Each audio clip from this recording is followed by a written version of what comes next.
Richard Hawthorne looked a terrified 7-year-old boy in the eyes and told him the cruelest lie a grown man can tell a child. He said, "Your mother left you because she looked at your face and felt nothing. She never wanted you.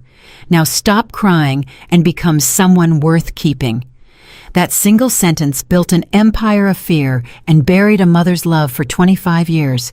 But tonight, a poor maid holding a forgotten diary is about to walk into a Mafia Boss's restaurant and speak the one name nobody has dared whisper in a quarter of a century. Before we begin, if stories about hidden truth, betrayal, and a love that refuses to die move something in your heart, please subscribe to the channel and stay with me all the way to the end, because this story unfolds like a slow fire, and the final part will stay with you. And do me a small kindness. Comment the name of the city where you are watching from right now so I can see just how far this story has traveled tonight. Emily Carter had cleaned other people's floors since she was 19 years old, and she had learned one thing that rich people never seem to understand. The people who owned the most were often the loneliest, and the people who owned nothing were often the only ones willing to sit beside a dying stranger. That was why she was the last person on earth to hold Margaret Collins' hand. The nursing home on the north edge of Chicago was the kind of place families sent their elderly and then forgot the address.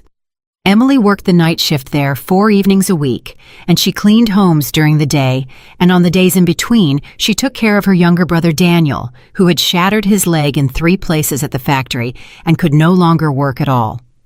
She was 26 years old, and she had not slept a full night in 2 years. Margaret was in room 14, and for the first 3 months, Emily knew her only as the woman who never had visitors. Not one. Not on holidays, not on her birthday, not ever. "You don't have to sit with me," Margaret told her the first night, her voice thin as paper. "The others just clean and leave. That's your job. Sitting isn't your job." "Sitting isn't a job," Emily said, wiping down the small table by the bed. "It's just being kind, and that's free." Something changed in the old woman's face that night. A crack in a wall that had been standing for decades. Over the weeks that followed, Emily fixed the broken radio Margaret loved, the one that only played the old jazz stations. She brought her real food from the diner instead of the gray meals the home served. She stayed past the end of her shift, sometimes an hour, sometimes 3, just talking, just listening, just holding the hand of a woman the whole world had decided to abandon. And Margaret slowly began to speak of a son.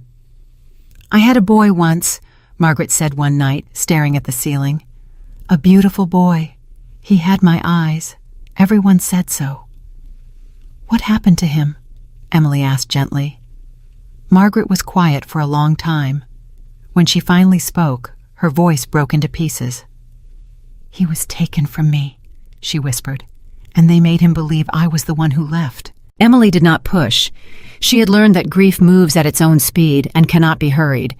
But she noticed that after that night, Margaret began sleeping with an old leather diary clutched against her chest, the way a frightened child holds a stuffed animal against the dark. Then came the last night. Emily knew it was the last night the moment she walked in. There is a stillness that settles over a person when the body has decided it is finished, and Emily had seen it too many times to mistake it for anything else. Margaret's breathing had gone shallow and slow, like a tide pulling out for the final time. "Emily," Margaret said, and her hand searched blindly across the blanket until Emily caught it. "Emily, are you there?" "I'm here. I'm right here. I'm not going anywhere." "You're a good girl. You know that? In all my long life, you were the only person who looked at me like I mattered." "You do matter, Margaret. You matter to me." The old woman's fingers tightened with a strength that should not have been possible in a body so frail. "I need you to do something for me," she said. "Something no one else can do. Will you promise me? Before I ask, promise me you'll try." Emily's throat closed. "I promise. Whatever it is, I promise I'll try." Margaret's eyes, cloudy and failing, somehow found Emily's face in the dark. "There is a man in this city," she said. "A powerful man. His name is Vincent Blackwell. Everyone knows his name, but nobody knows the truth about him. Not even him." "Vincent Blackwell," Emily repeated. The name meant nothing to her. She cleaned houses. She did not move in the world of powerful men. Take my diary to him, Margaret said. Put it in his hands, not his people, his hands, and tell him. She stopped, gathering the last of herself. Tell him he must know the truth before it is too late. Tell him. I will. I'll tell him. What's the truth, Margaret? What do I say if he asks? But Margaret's breath had changed again, gone even fainter, and her lips barely moved. He must know, she breathed. He must know before he does something that can never be undone. Promise me. Find Vincent. Find my. And then the sentence simply stopped, unfinished, hanging in the air of that small room, like the last note of a song cut off before its end. Margaret Collins was gone. Emily sat there for a long time, holding the hand that no longer held hers back, and she wept for a stranger the way she wished someone would one day weep for her. The diary was still clutched against Margaret's chest. Emily gently freed it, and as she lifted it, she felt how heavy it was. Not with paper, with something else, with years. She took it home, and she did not open it, because it did not belong to her. A promise was a promise, and Margaret had said to put it in one man's hands.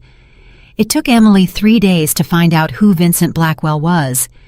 She asked the woman at the corner store, and the woman's face went strange and careful. Why do you want to know about him? The woman asked, lowering her voice even though the store was empty. I have to deliver something to him. Deliver it and leave, the woman said. Don't stay, don't ask questions, and don't look him in the eye longer than you have to. Why? Who is he? The woman leaned across the counter. He owns half the restaurants in this city on paper, she said. But the restaurants aren't where his money comes from. You understand me, honey? People who cross that man don't get to complain about it afterward, because there is no afterward. Emily felt something cold slide down her spine, but she had made a promise to a dying woman, and Emily Carter had grown up believing that a promise was the only thing a poor person truly owned, the one possession no one could take from her. So on a cold evening, wearing the only coat she had that was not stained from work, Emily walked into the most expensive restaurant she had ever seen in her life. The place was called Aurelia. The lights were low and golden. The people at the tables wore watches worth more than Emily made in a year. A man in a suit that fit him like it had been sewn onto his body stepped in front of her before she had taken 5 steps inside. "Reservation?" he said, though his eyes had already scanned her cheap coat and her worn shoes and delivered their verdict. "I'm not here to eat," Emily said. "I'm here to see Mr. Blackwell. I have something to give him." The man's expression did not change, but something behind his eyes sharpened. "Mr. Blackwell doesn't take walk-ins," he said. "Whatever you're selling, whatever story you've got, we've heard it. Leave the way you came in." "I'm not selling anything." Emily held the diary tighter against her chest. "A woman asked me to bring this to him before she died. It was her last request. I promised her." "Everybody's got a dying woman and a last request," the man said flatly.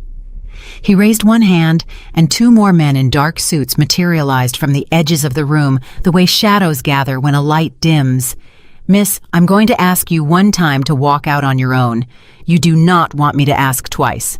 Emily's heart was hammering so hard she was sure they could hear it. She thought of Daniel at home with his ruined leg. She thought of the rent she could not pay. She thought of every reason in the world to turn around and go home and forget she had ever met a lonely old woman in room 14. And then she thought of Margaret's fingers tightening around her hand. "Promise me." "I made a promise," Emily said, and her voice shook, but it did not stop. "I'm not leaving until this is in his hands." The lead man's patience snapped. He nodded to the 2 others, and they moved toward her, and a hand closed around Emily's arm hard enough to bruise. "Let me go," she said. "Please, you don't understand. This is important." "Sure it is," the man said, already steering her toward the door. "They're all important." They had her halfway across the floor. The other diners had begun to notice now, heads turning, a low murmur running through the golden room. Emily's coat had slipped off one shoulder.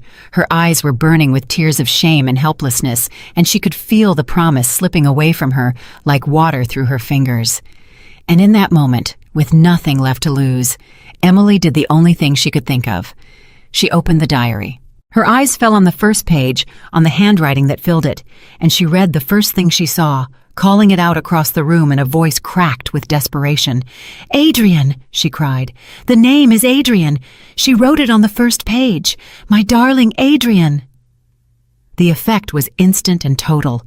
Every man in a dark suit went rigid. The hand on Emily's arm did not just loosen. It sprang open as if her skin had burned it, because at the far end of the restaurant, in a private booth raised slightly above the rest, a man had been sitting in complete stillness, watching the entire scene without a flicker of interest. Until that name. Vincent Blackwell rose to his feet so slowly that the whole room seemed to hold its breath with him. He was not a large man in the way that Emily had expected. He was something worse. He was still, the way deep water is still, the way the moment before a storm is still. Everything about him said that violence lived very close to the surface and had simply chosen, so far, not to come out. "What did you say?" he said. It was not a question. His voice was quiet, and the quiet was the most frightening thing Emily had ever heard. The lead man in the suit turned toward the booth, suddenly pale. "Boss, she's nobody. Some crazy woman with a story. We're throwing her out, it's handled." "I asked her a question," Vincent said. And he had not raised his voice at all, and every man in the room flinched as if he had shouted, "I did not ask you." His eyes, dark and unreadable, moved to Emily and fixed on her, and she felt them like a physical weight. "Say it again," he said. Emily's mouth had gone dry. Whatever she had walked into, she understood now that it was far deeper than she could see, and that this quiet man in the perfect suit was standing at the edge of something Emily could not begin to understand. "Adrian," she said more softly this time, "it's written here. On the first page of this diary, she wrote, 'My darling Adrian, I have never stopped.'" She looked up. "That's all I read. That's where it stops. I don't know who Adrian is. I don't know who you are. Not really. I only know that a woman named Margaret Collins spent the last breath in her body asking me to put this in your hands." The name Margaret Collins hit Vincent Blackwell like a second blow, and Emily watched something impossible happen on the face of the most powerful man in Chicago. His mask cracked. For just an instant, one single instant, the feared Mafia Boss was not there at all. In his place stood a boy. A lost boy who had heard a name he had spent 25 years trying to forget, and who had just learned that the woman attached to it had been alive somewhere in his city, and was now dead. Then the mask slammed back into place, harder than before. "Everyone out," Vincent said. Nobody moved. The diners looked at one another, uncertain. "Aurelia is closed," Vincent said, and this time his voice carried the full weight of who he truly was. "Everyone, out, now." The room emptied in 90 seconds. Waiters, diners, the men in dark suits, all of them flowing toward the doors, until the golden restaurant that had been full of the wealthy and the powerful held only two people, a mafia boss and a poor maid holding a dead woman's diary. Vincent came down from the raised booth, one slow step at a time. "Sit," he said. Emily sat, because her legs would no longer hold her. Vincent took the seat across from her. Up close, she could see the exhaustion under the control, the years carved into the corners of his eyes. He looked at the diary in her hands the way a man looks at a snake he is not sure is dead. "Where did you get that?" he said. "I told you. From Margaret Collins. She was a patient at the nursing home where I work nights. I took care of her." "You took care of her," Vincent repeated, and there was something in his voice she could not name. "For how long?" "A few months. Near the end." "Did she have visitors?" Emily hesitated.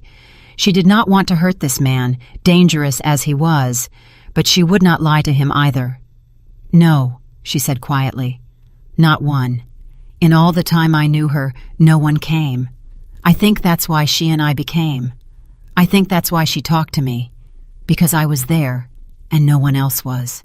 Vincent's jaw tightened. His hand, resting flat on the table, curled slowly into a fist and then, with visible effort, opened again.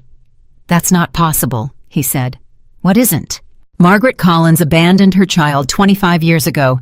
He said it like a fact he had recited to himself 10,000 times, worn smooth from repetition. "She walked away and she never looked back. That is who Margaret Collins was. That is the only thing Margaret Collins ever did that mattered. So no, I do not believe you sat with her for months out of the goodness of your heart, and I do not believe she died alone and forgotten. Women like that don't die alone. They die comfortable, somewhere far away, having forgotten the people they threw out like garbage.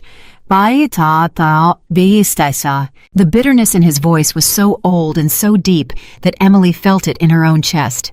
I don't know what you were told, she said carefully. But the woman I knew was not a woman who threw anyone away. The woman I knew slept every single night with this diary held against her heart, and the last thing she did before she died, the very last thing, was beg me to find her son and tell him the truth before it was too late. Vincent went very still. Her son, he said. That's what she said. She said, "There is a powerful man in this city. His name is Vincent Blackwell, and he must know the truth. She said you must know before you do something that can never be undone." For a long moment, Vincent did not speak. He was staring at a point somewhere past Emily's shoulder, and she had the sense that he was looking back across 25 years into rooms she could not see. "Do you know who I am?" he said finally. "A woman at the store told me a little," Emily admitted. "She told me to deliver what I had and leave and not ask questions. Smart woman." Vincent's eyes came back to her. "You should have listened to her. Do you understand what kind of world you just walked into? Do you understand that people spend their whole lives trying to get 1 minute of my attention, and they are willing to lie, to cheat, to invent dying mothers, to do anything at all to get it? Do you understand that everyone who comes to me wants something?" "I don't want anything from you," Emily said. "Everyone says that." "I'm not everyone." She was surprised by the steadiness in her own voice now. Something about his contempt had put a spine back into her. "I didn't come here for money.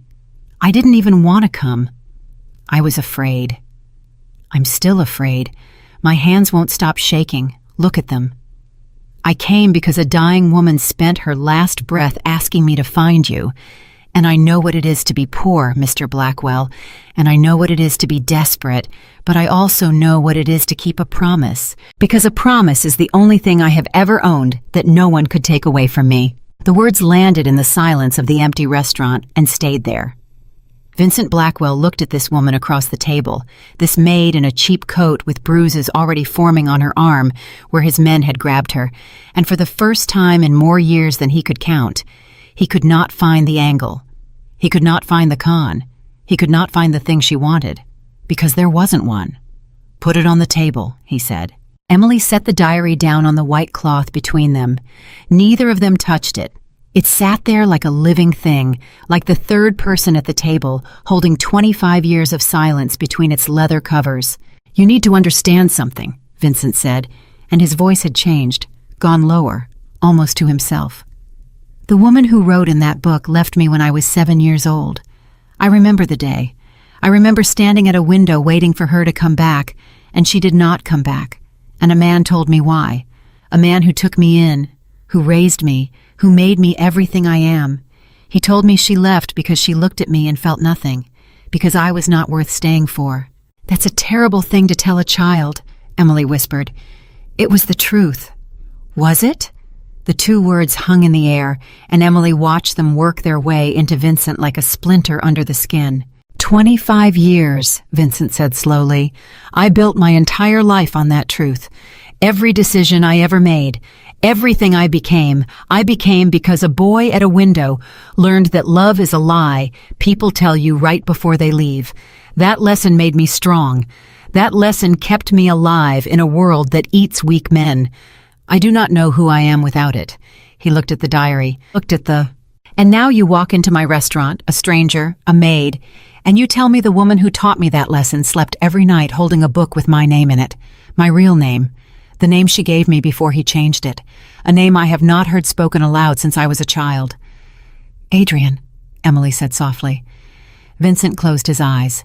When he opened them, they were wet, and he was furious that they were wet, and that fury was directed at the diary and at Emily and at 25 years, and at a mother he had hated for a quarter of a century, and did not know how to stop hating. If I open this, he said, and it says what I think it says, then everything I have believed since I was 7 years old is a lie. Do you understand what that means? Do you understand what I have done in the name of that lie?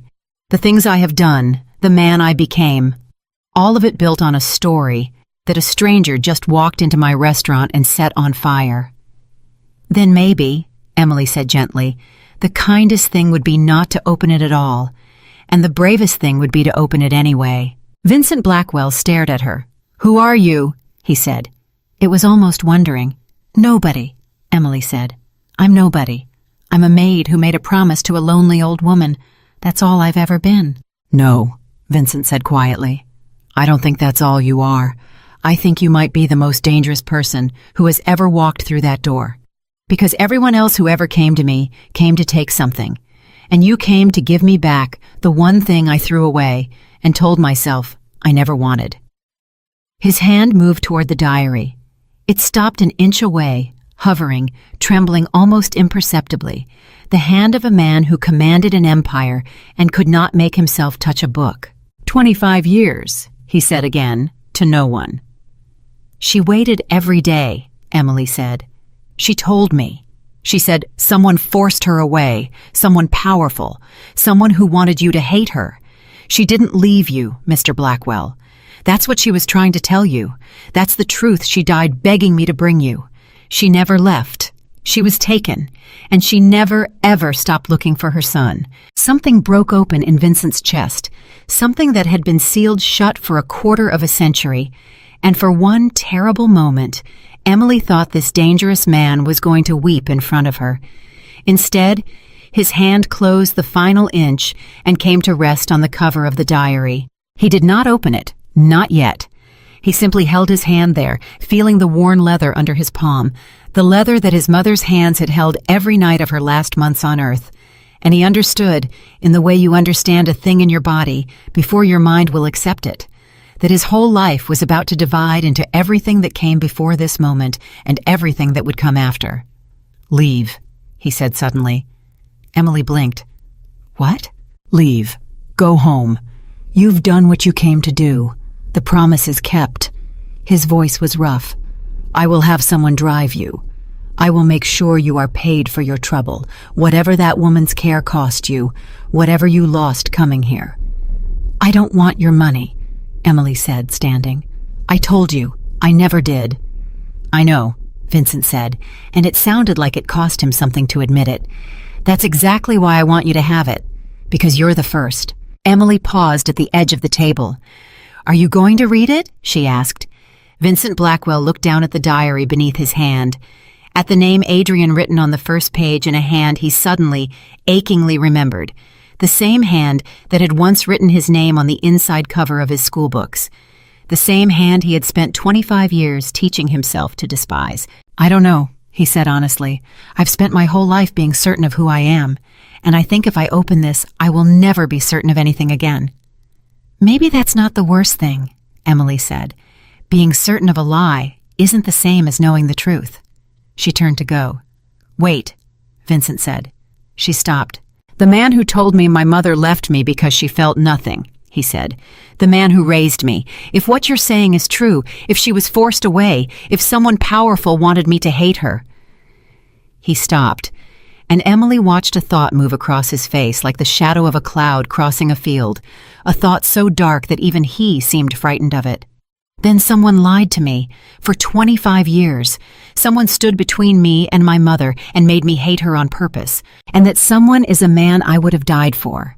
A man I have called father since I was 7 years old." The empty restaurant was silent. "What was his name?" Emily asked quietly. "The man who raised you?" Vincent's hand tightened on the diary until his knuckles went white. "Richard," he said, and the word came out like something torn loose. "Richard Hawthorne." He said the name the way you say the name of a man you love. And Emily watched in real time as the first shadow of a terrible doubt fell across that love, a doubt that would grow, she sensed, into something that would burn this man's whole world to the ground before it was finished. Vincent Blackwell looked up at the maid who had walked into his restaurant and set a match to 25 years of certainty. "Go home, Emily Carter," he said, and it was the first time he had used her name, and it startled her that he knew it, that even in the chaos he had learned it. "Go home to your brother. Forget you ever came here. Forget my name. Because I promise you, whatever is inside this book, it is going to bring down a great deal of fire, and you do not want to be standing anywhere near me when it falls." Emily looked at him for a long moment. "She loved you," she said simply. "Whatever else is in there, I know that much for certain. A woman doesn't hold a book against her heart every night for a son she doesn't love. Whatever they told you, however they made you hate her, she loved you until the very last second of her life, and the last words out of her mouth were your name." Then she walked out of Aurelia and into the cold Chicago night, leaving Vincent Blackwell alone in an empty restaurant with a diary under his hand and the whole story of his life waiting to be rewritten. For a long time, he did not move. Then, slowly, in the golden silence, the most feared man in the city opened the leather cover, turned past the first page with his mother's handwriting, and began to read the letter she had written to him on the day she was forced to leave. And in the third line of that letter, Vincent Blackwell read a sentence that made his blood turn to ice, a sentence that told him the man who had raised him had not saved him from anything at all. The man who had raised him was the reason his mother had been torn away in the first place. The sentence in the third line of the letter was written in his mother's careful hand, and it read, "They told me if I did not sign the papers Richard put in front of me, I would never see you breathe again, and so I signed, and I have hated myself every day since." Vincent read it 3 times. He read it the way a man reads a word in a language he only half remembers, hoping that if he stares long enough, it will mean something other than what it plainly says. But the words did not change. They sat there on the page in his mother's handwriting, and every time he read them, the floor under his life dropped another inch. "Richard put in front of me, never see you breathe again." "No," Vincent said out loud to the empty restaurant. "No, that's not what happened." But there was no one there to argue with him, and the diary did not care what he believed. He set the book down and stood up so fast the chair went over behind him and clattered against the floor. He walked the length of the empty room and back, one hand pressed to his mouth, his mind running in 100 directions at once, and all of them leading to the same impossible place. For 25 years he had known one thing above all others. He had known that his mother abandoned him and Richard Hawthorne saved him. That was the bedrock. That was the ground everything else stood on. Richard had told him the story so many times it had become as fixed as his own name. "Your mother left. I stayed. Your mother chose herself. I chose you. Never forget who was there when the door closed, Adrian. Never forget who walked away and who remained." And Vincent had never forgotten. He had built a man out of that story. He had built an empire out of that man. Now a maid had walked into his restaurant, and a dead woman's handwriting was telling him the door had not closed on its own. Someone had closed it, and the someone had a name, and the name was the one he had trusted more than any name on earth. He came back to the table and made himself pick the diary up again. He turned the page. The next letter was dated 3 weeks after the first. "My darling Adrian," it began, "I don't know if you will ever read these. Richard's men watch the mail. I write them anyway, because if I stop writing to you, I will stop breathing, and I have promised myself I will stay alive long enough to find a way back to you. You are 7 years old today. I made a cake and I ate it alone in a room I am not allowed to leave, and I sang to you where no one could hear me." Vincent's hand was shaking so badly he had to set the book flat on the table to keep reading. There were dozens of them. 50, 100. He stopped counting. Letters for birthdays, letters for Christmases, letters for ordinary Tuesdays, when the only news was that she had seen a boy on the street who was about the right age and had followed him for 2 blocks before realizing it wasn't him and going home to cry. She had written him a letter every few weeks for 25 years, and she had never been able to send a single one. Vincent Blackwell, who had ordered men hurt and worse without his pulse rising, sat alone in a golden empty room and made a sound he had not made since he was a child, a low broken sound that came out of somewhere he had sealed shut. So long ago he had forgotten it existed. Then he heard the front door of the restaurant open. He was on his feet instantly, the grief gone from his face as if a switch had been thrown, the mask back down, because in his world grief was a wound, and wounds were where the knife went in. His hand was already moving toward his jacket when he saw who it was, and he stopped. It was Marcus. Marcus had been with him 11 years. Marcus ran the day-to-day, kept the books that could be shown and the books that could not, and was as close to a friend as a man like Vincent allowed himself. "Boss," Marcus said, taking in the overturned chair, the empty room, the open book on the table. "The guy said you cleared the place, middle of a Thursday, full house, cleared it for one woman with a book." He said it carefully, not quite a question. "I came to make sure you were okay." "I'm fine." "You don't look fine." "I said I'm fine, Marcus." Marcus looked at the diary, then at Vincent's face, and did the thing that had kept him alive and useful for 11 years, which was to know exactly how far to push and not 1 inch further. "Who was she?" he asked. Vincent was quiet for a moment. Then he said, "Do you remember me ever talking about my mother?" Marcus blinked. In 11 years, he had never once heard Vincent Blackwell mention having a mother. As far as Marcus knew, the man had sprung fully formed from Richard Hawthorne's shadow. "No," Marcus said slowly. "Never." "She's dead," Vincent said. "She died in a nursing home on the north side, alone. The only person with her at the end was a maid who cleaned the floors." He touched the diary. "That maid was here 20 minutes ago. She brought me this. My mother spent the last months of her life holding it, and the last words she ever said were my name." Marcus did not know what to do with any of this. He had seen Vincent Blackwell in every state a man could be in, cold and dangerous and calculating. But he had never seen him like this, cracked open, raw, a man Marcus did not recognize wearing the face of a man he knew. "I'm sorry," Marcus said, because it seemed like the only true thing available. "Don't be sorry yet," Vincent said. "You haven't heard the part that matters." He picked up the book and held it. "For 25 years I have believed my mother abandoned me. I have believed Richard took me in out of the goodness of his heart when she walked away. This book says she didn't walk away. This book says Richard forced her to sign papers giving me up, threatened her life, threatened mine, made her disappear, and then told a 7-year-old boy that his mother left him because she felt nothing." The color drained out of Marcus's face. "Boss," he said carefully, you need to be careful here. A grieving woman writes things. People write things at the end. It doesn't mean." "I know it doesn't mean," Vincent snapped, then quieter. "I know. That's why I'm not going to burn Richard Hawthorne to the ground on the word of a diary. I'm not a child. I know how a lie can dress itself up as a mother's love. Maybe she did write herself into a story where she was the victim. Maybe it's easier to die believing you were stolen than to die knowing you left." He looked at the book. "But I have to know. Do you understand? I have to know which one is true. And there's only one way to find out." "Which is?" "The maid," Vincent said. "Emily Carter. Everything she told me I can check. If she's lying, if this is a con, if someone put her up to this, there'll be a seam somewhere. There always is. Nobody's story is clean." He grabbed his coat. "I want everything on Emily Carter, where she lives, where she works, who she owes money to, who she's talked to. If someone is using her to get to me, I'll find the string, and I'll follow it back to whoever's holding it. And if I find out this whole thing was built to make me turn on Richard, then God help the person who built it."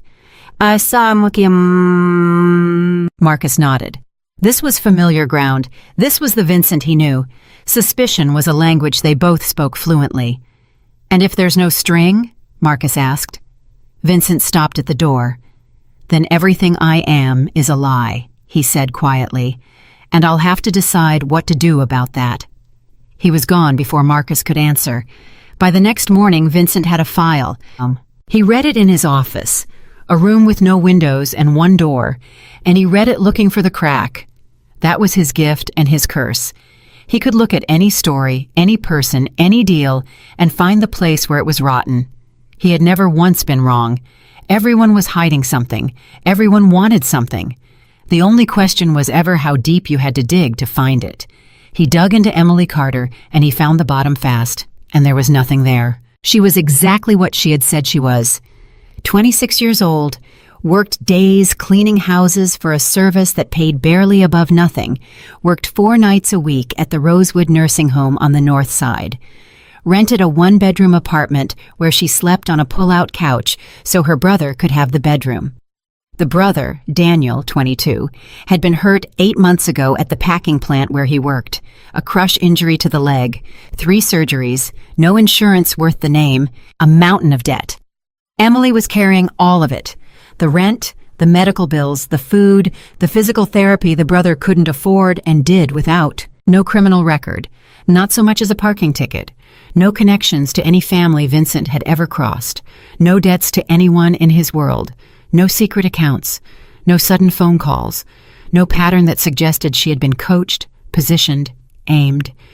She was just a poor girl who worked herself to the bone and had, for no reason at all except that she was the kind of person who did such things, sat beside a dying stranger and held her hand. Vincent read the file twice and then sat back and stared at the ceiling. He did not know what to do with a person who wanted nothing.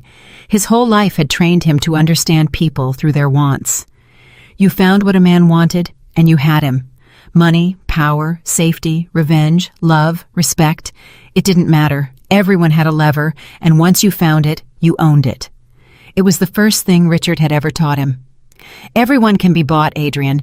The only fools are the ones who don't know their own price. Emily Carter did not appear to have a price. She had walked into a room full of dangerous men, been grabbed and bruised and nearly thrown into the street, and she had done it to keep a promise to a woman who could no longer reward her for keeping it. There was nothing in it for her. There had never been anything in it for her. And that meant the diary was probably real. And that meant... Vincent shut the file. He did not let himself finish the thought. Not yet. Because there was one more thing he had to check. One piece he could verify with his own eyes, and until he did, he would not allow himself to believe. He drove to the Rosewood nursing home himself. He did not bring men. He walked in wearing a plain coat, and he asked at the desk about a former patient named Margaret Collins, and he said he was family. The woman at the desk was kind and tired, the way people who work in such places often are. "Oh," she said, and her face softened with real feeling. "Margaret, yes. She passed a little over a week ago. I'm so sorry. Were you close?" "No," Vincent said. It was the truest thing he had said in days. "I wasn't. I should have been." "Well," the woman said gently, "you should know she wasn't alone. There was a girl who worked nights here, Emily.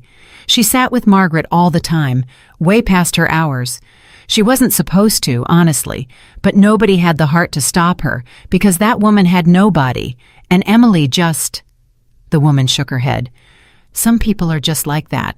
Margaret used to light up when Emily came in, called her the only friend she had left in the world."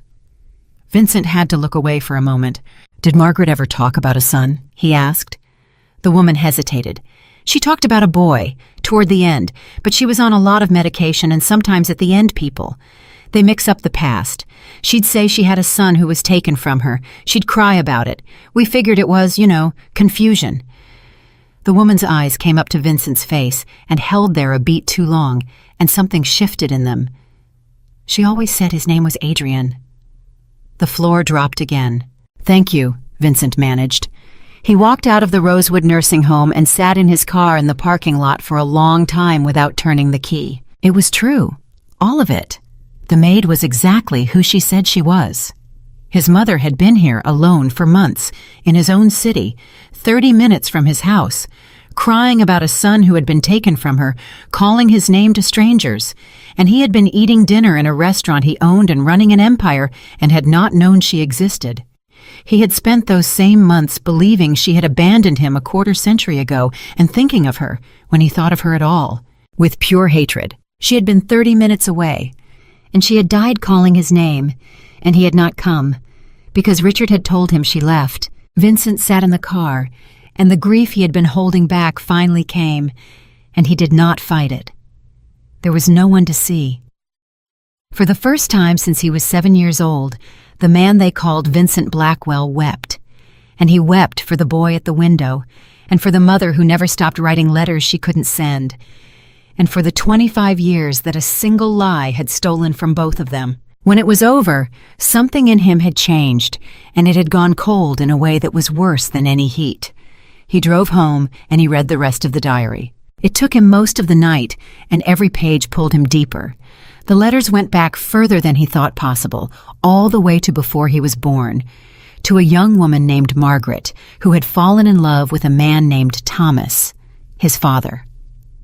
Vincent had almost no memory of his father, just a warmth, a big hand on his small shoulder, a voice. Thomas Collins had built a small business from nothing, a chain of neighborhood restaurants, honest ones, the real kind, and he had been proud of them, and he had been kind. And into that life had walked a man named Richard Hawthorne. Margaret's letters told the story slowly, in pieces, over years, the way a person circles a wound they can't bear to look at directly. Richard had come in as a partner, an investor, a friend. He had been charming, Margaret wrote, so charming that she had trusted him completely, and that was the thing she could never forgive herself for. She had let the wolf into the house and called him a friend. Richard had wanted the business. All of it. And Thomas would not sell, and then Thomas had died. Vincent's father had died when Vincent was 6 years old, and Vincent had been told all his life that it was an accident. A car, a wet road, a tragedy. Richard had told him the story himself, gravely, kindly. A man breaking terrible news to a boy. Your father died in an accident, Adrian. The road was wet. It was no one's fault. These things happen. Margaret's letter said something different. It said, I have never been able to prove it, and it has eaten me alive for 25 years. But I know in my bones that Richard killed your father. The brakes. There was a man, a mechanic, who wanted to talk to me after, who was frightened, who said the brakes had been.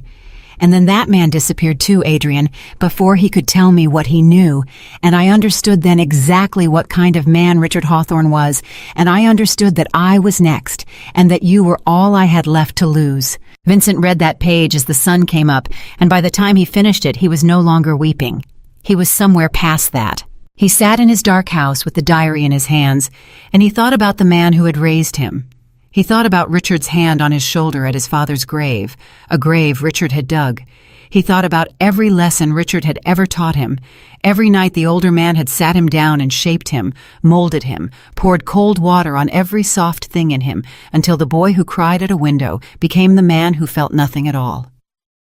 Emotions are weakness, Adrian. Love is a leash other people put on you. Trust no one. Need no one.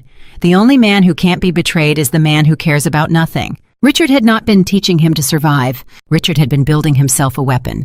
He had killed the father, stolen the business, banished the mother, and then he had taken the son and hollowed him out and filled him with ice and turned him into the thing that guarded and grew everything Richard had stolen. Vincent Blackwell was not Richard's son. Vincent Blackwell was Richard's masterpiece, his revenge on a dead man, made flesh, the final theft. He had not just stolen Thomas Collins's business and his wife. He had stolen his boy, and remade that boy into a man his own father would not have recognized. 25 years, Vincent had loved Richard Hawthorne like a father, and Richard Hawthorne had murdered his real one. Vincent got up from the chair and walked through his enormous, empty house, and he understood, with the terrible clarity of a man who has finally seen the whole shape of his life, that everything he owned was blood money. Not the ordinary blood of his trade, the blood he had made his peace with long ago. Older blood, his own blood. His father's blood was under the foundation of everything Richard had given him, everything Vincent had spent his life protecting and expanding, and he had never known. His phone rang. He looked at the screen. It was Richard.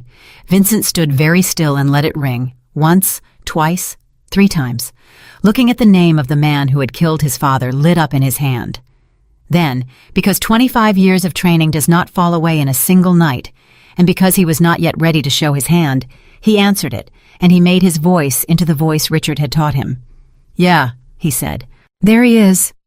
Richard's voice was warm, gravelly, familiar as his own heartbeat, and it made Vincent's stomach turn over. I heard you cleared out Aurelia on a Thursday night. Full house. What happened? Some kind of trouble? Vincent's mind moved fast. Richard already knew. Of course Richard knew. Richard had eyes everywhere, always had, and there had been 50 witnesses in that restaurant. Woman came in causing a scene, Vincent said evenly, making threats. I didn't want it spilling onto the customers. Handled it quiet. A woman. Richard's voice didn't change, but Vincent had spent his whole life reading this man, and he heard it. The faint tightening, the fisherman feeling the line move. What did she want? Money, Vincent said. What do they ever want? Said she had information, wanted to get paid to keep quiet. Nothing to it. Some grifter with a story. What was the story? And there it was. The question under the question. Richard was not asking out of idle interest. Richard was afraid. Vincent could hear it now, could hear it the way you hear a note that's slightly off in a song you've known your whole life. Richard Hawthorne was afraid, and Richard Hawthorne was never afraid, and that fear told Vincent more than the entire diary had. Richard knew what the woman might have carried. Richard had spent 25 years waiting for exactly this call. The story was garbage, Vincent said, and he let a little boredom into his voice, the boredom of a man dismissing a nuisance. Something about my mother, said she had a diary, said my mother was some kind of saint, wanted me to pay her for it. I told my guys to put her out. Why, you worried about a con artist? There was a pause on the line, just a beat, but Vincent felt it like a held breath. Your mother, Richard said, and his voice had gone very gentle, very careful, the voice he had used to tell a 7-year-old his mother didn't love him. Adrian, we both know what your mother was. Don't let some woman with a sad story get in your head. You know how this works. They find the soft spot and they push. And I raised you not to have soft spots, didn't I? You did, Vincent said. So you handled it. Good. Where's the woman now? And that, Vincent understood in a cold flash, was the most dangerous question of all. Because Richard was not asking to be sure the problem was solved. Richard was asking where Emily Carter was, so that Richard could solve it himself, permanently, the way he had solved the mechanic 25 years ago, the way he solved everyone who got close to the truth. If Vincent gave up Emily's name, she was already dead. Gone, Vincent said. Threw her out, didn't get a name, some maid, nobody. You want me to chase down every street corner grifter who comes through the door now? No, Richard said after a moment. No, you're right. Waste of time. A warmth came back into his voice, but it was manufactured now, and for the first time in his life, Vincent could tell. Come by the house this week, huh? It's been too long. I don't like it when you go quiet on me, Adrian. Makes an old man nervous. I'll come by, Vincent said. Good boy. The line went dead. Vincent lowered the phone and stood in the gray morning light, and he understood two things with perfect clarity. The first was that Richard Hawthorne had killed his father and stolen his life, and was even now trying to find the one witness who could prove it, so that he could kill her too. The second was that Vincent had just lied to Richard for the first time in his life, and Richard had not caught it, and that meant the game had already begun, and only one of them knew it was being played. He put the phone in his pocket. He looked down at the diary on the table, at his mother's handwriting, at 25 years of love that had reached him at last, 1 week too late to say a single word back. And Vincent Blackwell, who had spent his whole life believing that revenge was the only justice a man like him would ever get, felt the first stirrings of something he did not yet have a name for, something that would take him the rest of this story to understand. Then his phone buzzed again. Not Richard this time. A number he didn't know. He almost didn't answer, but something made him. Yeah. Mr. Blackwell? It was Emily's voice, and it was wrong. It was tight and fast and frightened. The voice of someone speaking low so they won't be overheard. It's Emily. Emily Carter. I'm sorry. I know you told me to forget your name. I'm sorry to call, but I didn't know who else. There's a man outside my building. Every muscle in Vincent's body went still. What man? He said. I don't know. He's been there since last night. He's sitting in a car across the street, and he's watching my windows. My neighbor said he asked her about me, asked which apartment was mine, asked when I get home from work, asked about my brother. Her breath hitched. I told myself I was being paranoid, but then this morning I found the lock on the building door had been. Somebody tried the door, Mr. Blackwell. Somebody tried to get in, and I have my brother here, and he can't even walk, and I— Listen to me, Vincent said, and his voice had changed completely, gone flat and hard and absolutely calm, the voice of a man for whom this specific kind of problem was the water he swam in. Emily, Listen, are the doors locked right now? Yes. Is your brother with you? Yes. He's in the other room. He doesn't know. Keep it that way. Don't tell him yet. Don't open the door for anyone. Not anyone. Not police, not maintenance, not a delivery. No one. Do you understand me? I don't care who they say they are. You're scaring me. Good, Vincent said. Because you should be scared. And you should do exactly what I say. I'm coming to you right now. It's going to take me 20 minutes. Can you give me 20 minutes? There was a silence, and then a small voice. The man in the car just got out. Vincent was already moving, already grabbing his coat, already halfway to the door, the diary shoved into his inside pocket against his chest. Where is he now? Vincent said. Emily, where is he right now? He's crossing the street, she whispered. He's coming toward the building. Oh God, he's coming to the door. I can see him from the window. Emily, he's holding something. Mr. Blackwell, he's got something in his hand and I can't. And then the line went silent. Not dead, but silent. The specific silence of someone who has stopped talking because they are listening to a sound at their own front door. And in that silence, Vincent Blackwell ran for his car with his mother's diary over his heart and his father's murderer's phone call still ringing in his ears. And he understood exactly who had sent the man across that street and exactly how little time was left. Vincent drove like a man who had stopped believing in traffic laws. He had the phone pressed to his ear the whole way, and the silence on the other end was the worst sound he had ever heard because it was not empty. He could hear Emily breathing. He could hear the small sounds of a person pressed against a door, listening to another person on the other side of it. Emily, he said, low and steady, talk to me. Don't hang up. Just breathe and tell me what you hear. Her voice came back in a whisper so thin it was almost nothing. He knocked, twice. He said he's from the building management. He said there's a water leak and he needs to check the pipes. There's no leak, Vincent said. You know there's no leak. Do not open that door. I'm not opening it. Her breath shook. Daniel heard the knock. He's asking who it is. I told him it's nothing. I don't know how long I can. Where's your brother right now? In the bedroom. He can't come to the door fast. His leg. He has to use the crutches. It takes him a minute to even stand up. Good. Keep him there. Vincent ran a red light and a horn screamed somewhere behind him and he did not slow down. How many locks on your door? 2, the knob and a deadbolt. But the deadbolt's old. It barely. Is there a chain? No. Vincent's jaw tightened. Okay. Listen to me very carefully. Is there anything you can put in front of the door? Anything heavy? A dresser, a table, anything you can drag? There was a scraping sound and a grunt of effort, and Emily's voice came back strained. I'm moving the bookshelf. It's heavy. Then a new sound came through the phone, and Vincent's blood ran cold, because it was the sound of a lock being worked. Not knocked on. Worked. Metal on metal, patient and skilled. The man at the door had stopped pretending there was a leak. The man at the door was a professional, and he was picking the lock.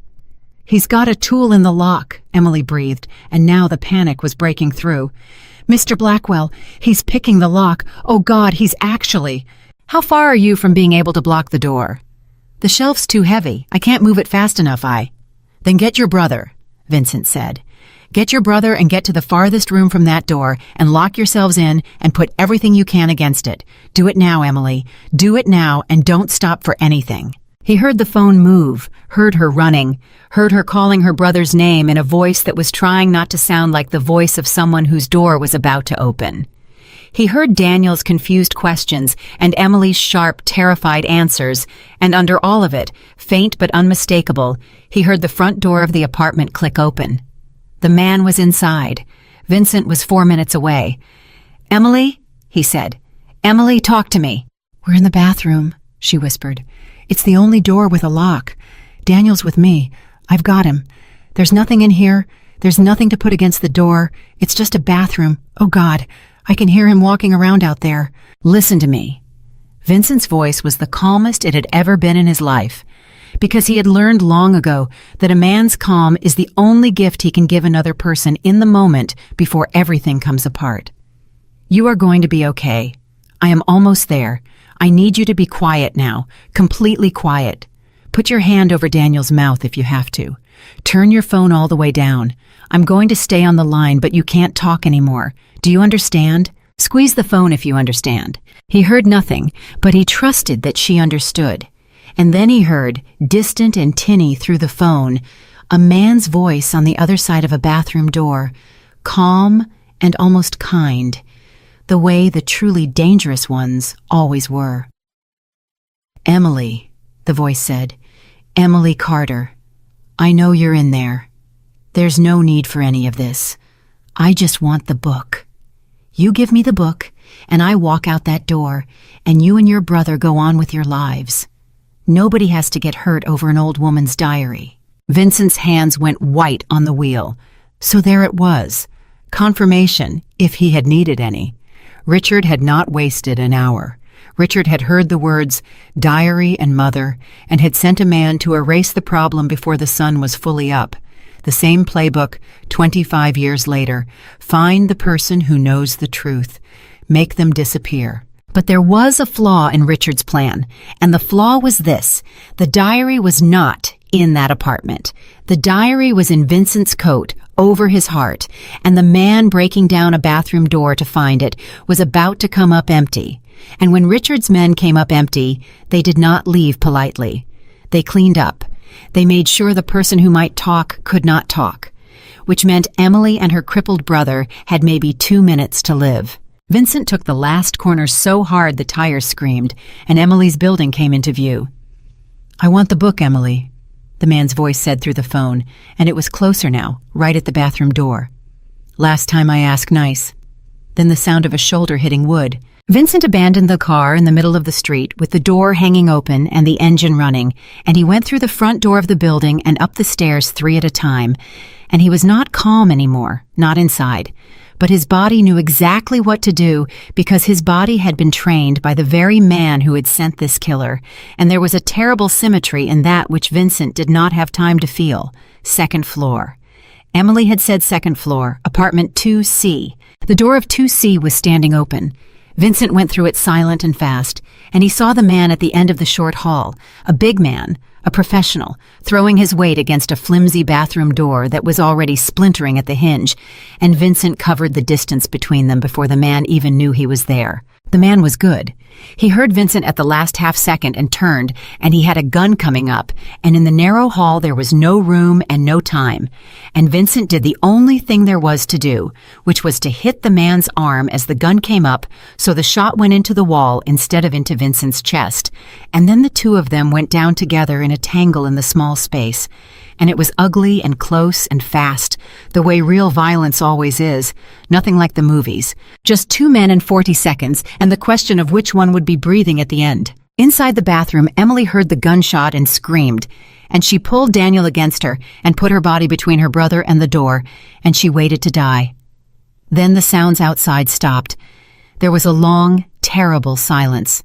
Emily held her breath. Daniel was shaking against her. And then a voice, ragged, out of breath, but unmistakable. "Emily, it's me. It's Vincent. It's over. You can open the door." She did not move for a moment. She could not make her hands work.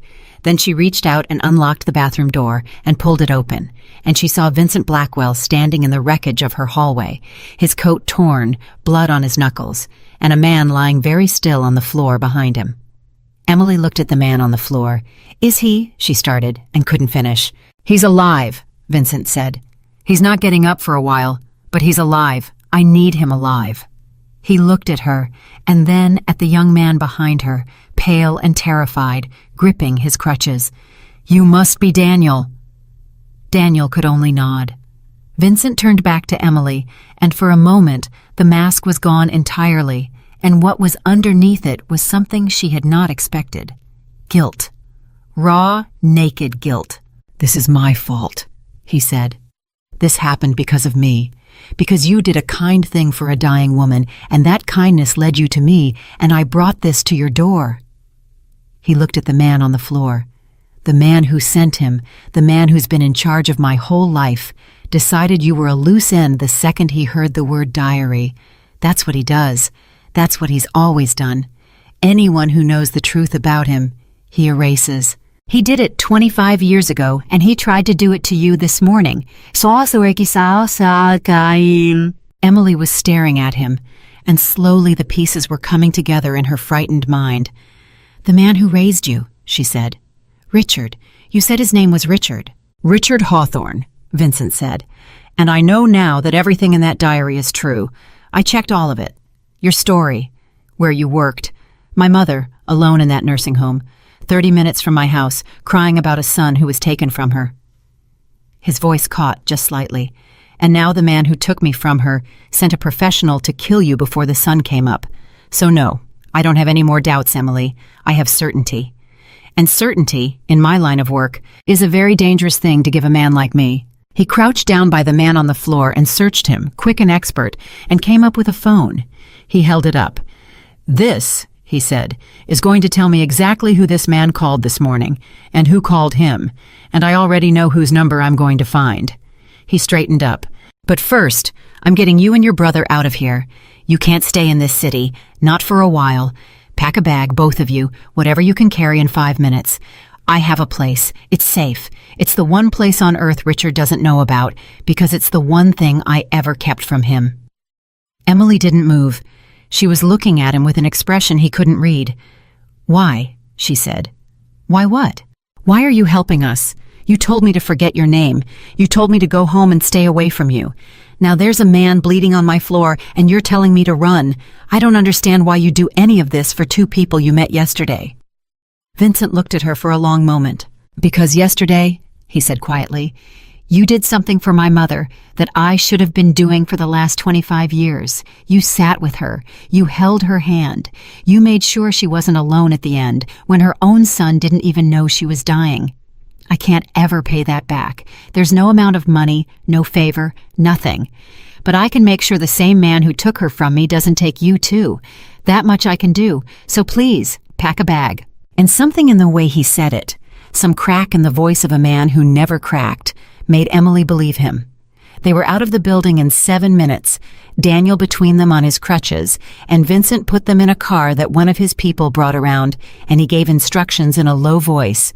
And then Emily and her brother were driven away to a place with a name Vincent didn't say out loud. And Vincent Blackwell was left standing on the sidewalk with a killer's phone in his hand and a fire in his chest that had been waiting 25 years to catch. He looked at the phone. He scrolled to the recent calls. And there it was. 2 calls that morning. 1 incoming, 1 outgoing. The same number for both.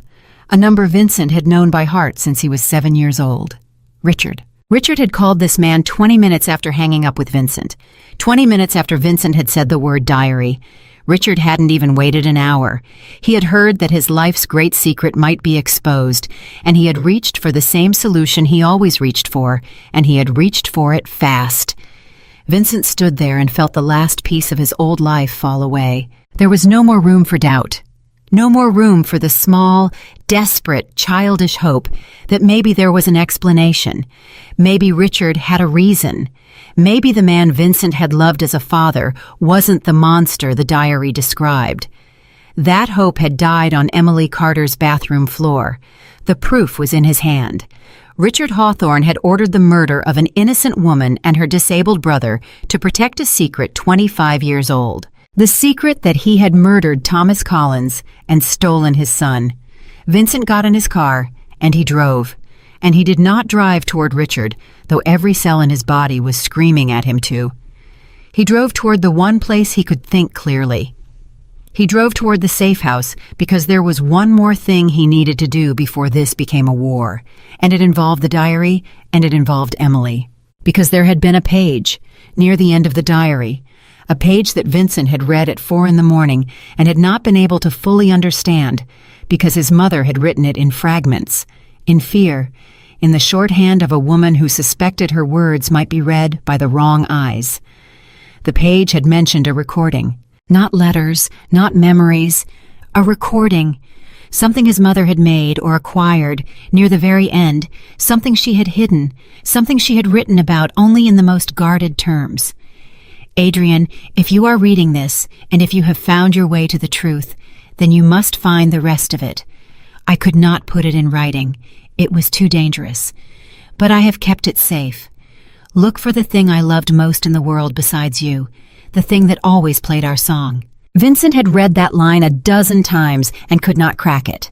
But Emily could, because Emily had lived in that nursing home room for months. Emily had known Margaret Collins in her final days. Emily had fixed something for her, hadn't she? She had said it herself that first night in the empty restaurant when she was trying to prove she was telling the truth.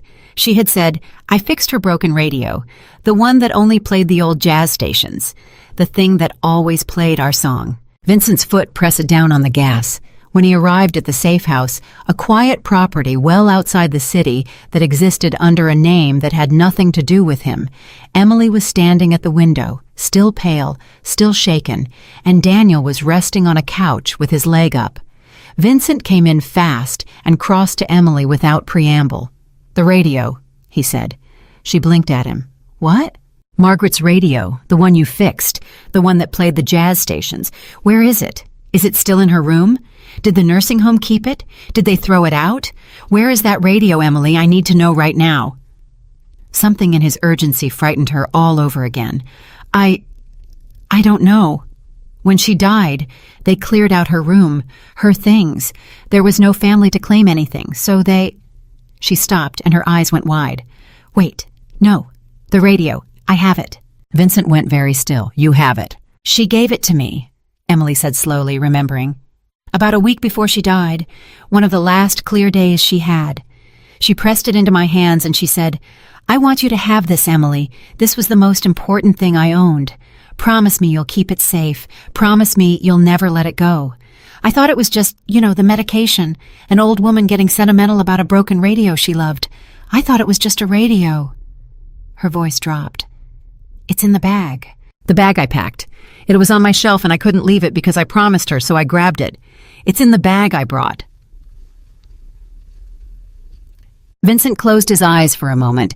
His mother had hidden the most dangerous evidence of Richard Hawthorne's crimes inside a broken radio, and then, sensing the end coming, had given that radio to the one person in the world she trusted, the poor maid who sat with her and asked for nothing. And Emily had carried it out of a burning building without even knowing what it was, because she had made a promise. Everything in this story, Vincent thought, came down to promises kept by people with nothing to gain from keeping them. "Get it," he said quietly. "Please." Emily brought the radio. It was old and scratched, the kind of thing you'd find in a thrift store for $2. Vincent turned it over in his hands, and he found what he was looking for almost immediately, because he knew how to look. The back panel had been opened before and resealed. The screws were newer than the radio. Someone had been inside this thing, and recently. He got a screwdriver from one of his men and opened it. Inside, tucked into the space where the batteries should have gone, wrapped in a small plastic bag, was an old cassette tape and a folded piece of paper. Vincent unfolded the paper first. It was his mother's handwriting, and it was shakier than the diary, the hand of a woman very close to the end. "Adrian," it read, "if you are holding this, then Emily found you, and I was right to trust her. This tape is the truth about your father. It is a recording of Richard, made without his knowledge in the weeks before he forced me away. On it, he says what he did. He confesses to all of it, thinking no one but I could hear. I could never use it.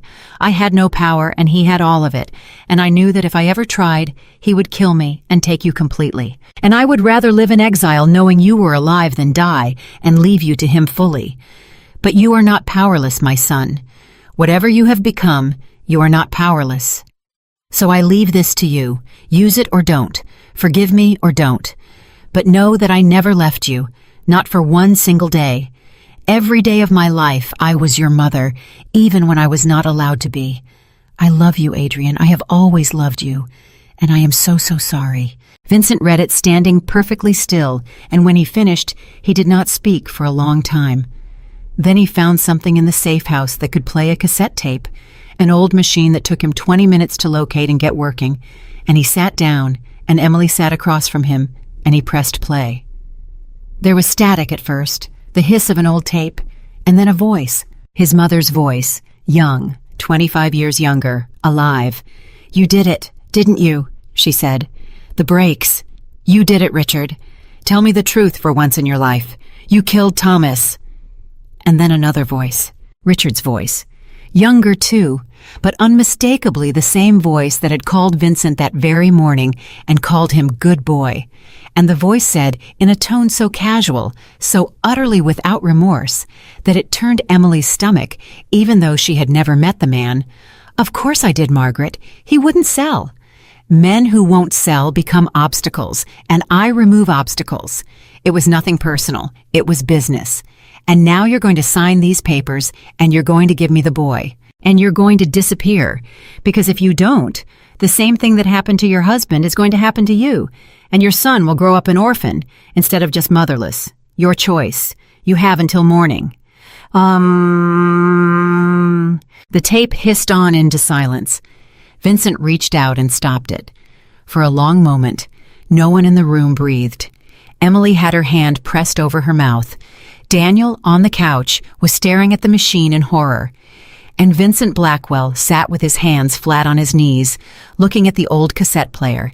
And on his face was an expression Emily had never seen on a human being before, and hoped she would never see again. It was the face of a man who had just heard the murder of his father confessed in the voice of the man who raised him. 25 years, Vincent said very softly. He killed my father. He stood at the grave and put his hand on my shoulder and told me it was an accident. He told me my mother left because she didn't love me. He took everything, and then he took me, and he made me into the thing that guarded everything he stole. I have spent my entire life as the loyal son of the man who murdered my father. He looked up at Emily, and his eyes were dry now, and that was somehow worse than tears. And he found out yesterday that the truth might come out. And his very first move, the very first thing he did, was try to have you killed. You and your brother. 2 innocent people. Because that's what he does. That's all he's ever done. Emily didn't know what to say. There were no words for what she had just heard. "What are you going to do?" she asked finally. Vincent stood up. He picked up the tape and the diary and held them both, the 2 halves of the truth his mother had left him, one made of words and one made of a killer's own voice. "I'm going to see him," Vincent said. "I'm going to go to the house where he raised me, and I'm going to sit across from the man who murdered my father, and I'm going to look him in the eye." His voice was terrifyingly calm. "He's been calling me. He wants me to come by. He said it's been too long. He said it makes an old man nervous when I go quiet." A muscle moved in Vincent's jaw. "So I'm going to give him what he wants. I'm going to go quiet no longer. I'm going to walk into that house, and I'm finally going to have the conversation we've been building toward for 25 years, and only one of us knows it's coming." "Vincent," Emily said, and it was the first time she had used his first name, and it stopped him. "He's already tried to kill me over this. If you walk in there and he sees the truth on your face, he'll try to kill you too, his own son. You said it yourself, that's all he's ever done. Please, don't walk into his house alone." Vincent looked at her, this maid who had every reason to run from him and his violent world, standing in a safe house she'd been driven to in the back of a stranger's car, and who was, even now, even after everything, worried about him. "You know," he said slowly, "that's the second time in 2 days you've cared about what happens to me. And I can't for the life of me figure out why. I'm not a good man, Emily. Whatever Richard made me, I let him make me. I've done things. You should be running from me, not warning me." "Maybe," Emily said, "but your mother didn't think you were beyond saving. She spent 25 years believing there was still a son worth finding, and she was the best person I ever knew. So I'm going to trust her judgment over yours." Something moved across Vincent's face, something raw and unguarded, and for a moment, the Mafia Boss was gone entirely, and there was only Adrian, the boy at the window, the boy his mother had never stopped writing to. "I have to go to him," he said, "but I promise you this. I'm not going to walk in and do the thing my whole life has trained me to do. I'm not going to become him. He killed to take. If I kill to take back, then he wins, because then I'm just what he built. My mother didn't leave me this tape so I could put a bullet in Richard Hawthorne. Anyone can do that. She left it to me because it's the truth, and the truth is the one weapon that man was never able to steal, control, or kill." He put the tape in his pocket, next to the diary, next to his heart. "So I'm not going to murder him. He walked to the door and stopped, his hand on the frame. "I'm going to do something that will hurt him far worse," Vincent said. "I'm going to take everything he built, everything he stole, everything he loves, and I'm going to burn it down in the light of day where everyone can see. I'm going to expose him, and then I'm going to watch the man who taught me that fear is the only power lose everything to the one thing he never respected." He looked back at Emily one last time. "Stay here," he said. "Keep the doors locked. Don't let anyone in but me. If I'm not back by morning." He didn't finish the sentence. He didn't need to. Then Vincent Blackwell walked out of the safe house and got in his car and drove toward the great house on the hill where a killer was waiting for his son to come home, not knowing that his son already knew everything and was coming not as a son at all, but as the last and only witness his father's victim had left behind. The house on the hill had not changed in 25 years, and neither had the feeling Vincent got walking into it, that old childhood feeling of a place that was beautiful and cold at the same time, a place where love was something you earned and never quite finished paying for. Richard was in the study, the room where he had sat Vincent down 1,000 times and poured lessons into him like cement into a mold. He was older now, his hair fully white, his hands spotted with age, but his eyes were the same, sharp and pale and patient, the eyes of a man who had never once in his life doubted his right to take whatever he wanted. "There he is," Richard said, and he smiled, and he opened his arms the way he always had. And for 25 years, Vincent had walked into those arms and called this man his father. "I was starting to think you'd forgotten your way home." Vincent stopped in the middle of the room. He did not walk into the arms. Richard noticed. Of course he noticed. Richard noticed everything. "Sit," Richard said, lowering his arms smoothly, as if he had never raised them. "Have a drink with me. You look tired, Adrian. You've been running yourself ragged over that business the other night, a woman with a book." He shook his head, pouring 2 glasses of something amber. "I told you not to let it in your head, and here you are with your head full of it. I can see it on your face." "Can you?" Vincent said. "I raised you," Richard said. "I know every look you have. I know the one you're wearing right now." He held out a glass. "It's the look you get when someone's told you a story and you're not sure what to believe. So let me help you. Sit down and tell me what the woman said, and I'll tell you what's true and what isn't, like I always have." Vincent did not take the glass. He walked to the window instead and stood with his back to the man who had murdered his father, looking out at the grounds where he had learned to be cold. "Do you remember teaching me about levers?" Vincent said. "You must have told me 100 times. Everyone has a lever. Find what a man wants, and you own him.